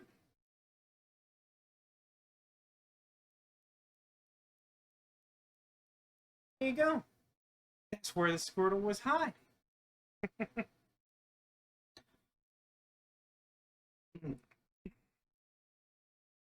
I'll grant partial credit for whatever that counts for in this game where the points are made up and don't matter. But Demolition did, at the last minute, locate the secret Squirtle. Of course, that is an omen of good luck in the week to come, and Demolition, I feel like you've deserved it. For a second you thought you got ninja. No, this time it's actually Shovel Knight. I can't. It's the second time I've done that since I started recording. Shovel Knight is standing on top of Donatello this time. But yeah, that'll do it for this stream. Thanks everybody for watching. I hope you had fun. I know it's a different kind of stream than we've done in a little while. We haven't had like a strategy game really in a minute. I've kind of been itching for one, and so I enjoyed this. And I think the spooky vibe sort of fits October. But I was a little concerned maybe the heavy card game might not be a preferred viewing for everyone. But it seems like there's enough people on board. We're gonna try this out again next Friday. I will have forgotten all of the very confusing rules, and I won't remember how to determine if I'm dead or not. But in the meantime, I hope that everybody has a great weekend and week ahead, and I hope that everybody stays safe and has only good news. Next weekend, we will have 3 streams, next Friday and Saturday as usual, and Sunday we have the bonus stream that people worked together and rallied for, and we'll figure out in the Discord what works best for scheduling there. Yeah, like this more than the dice one. Yeah, I mean, I definitely did that. I don't know. The dice game wasn't bad. It just really, I don't think it was for me. I think. And yeah, next weekend the plan is to play House of Ashes on Saturday and Sunday, and then play this on Friday. Whether we play Inscryption through to completion after that, we'll see what people's interest level is. But it is spooky, and so it seems fair to play it for at least October. I think that concludes all of the me stalling and making the end of the stream needlessly long. Thanks for being here. Thanks for being you, and I hope to see you all again soon. VascoDaGamer signing off for Inscryption. Jason. Jason. Oh.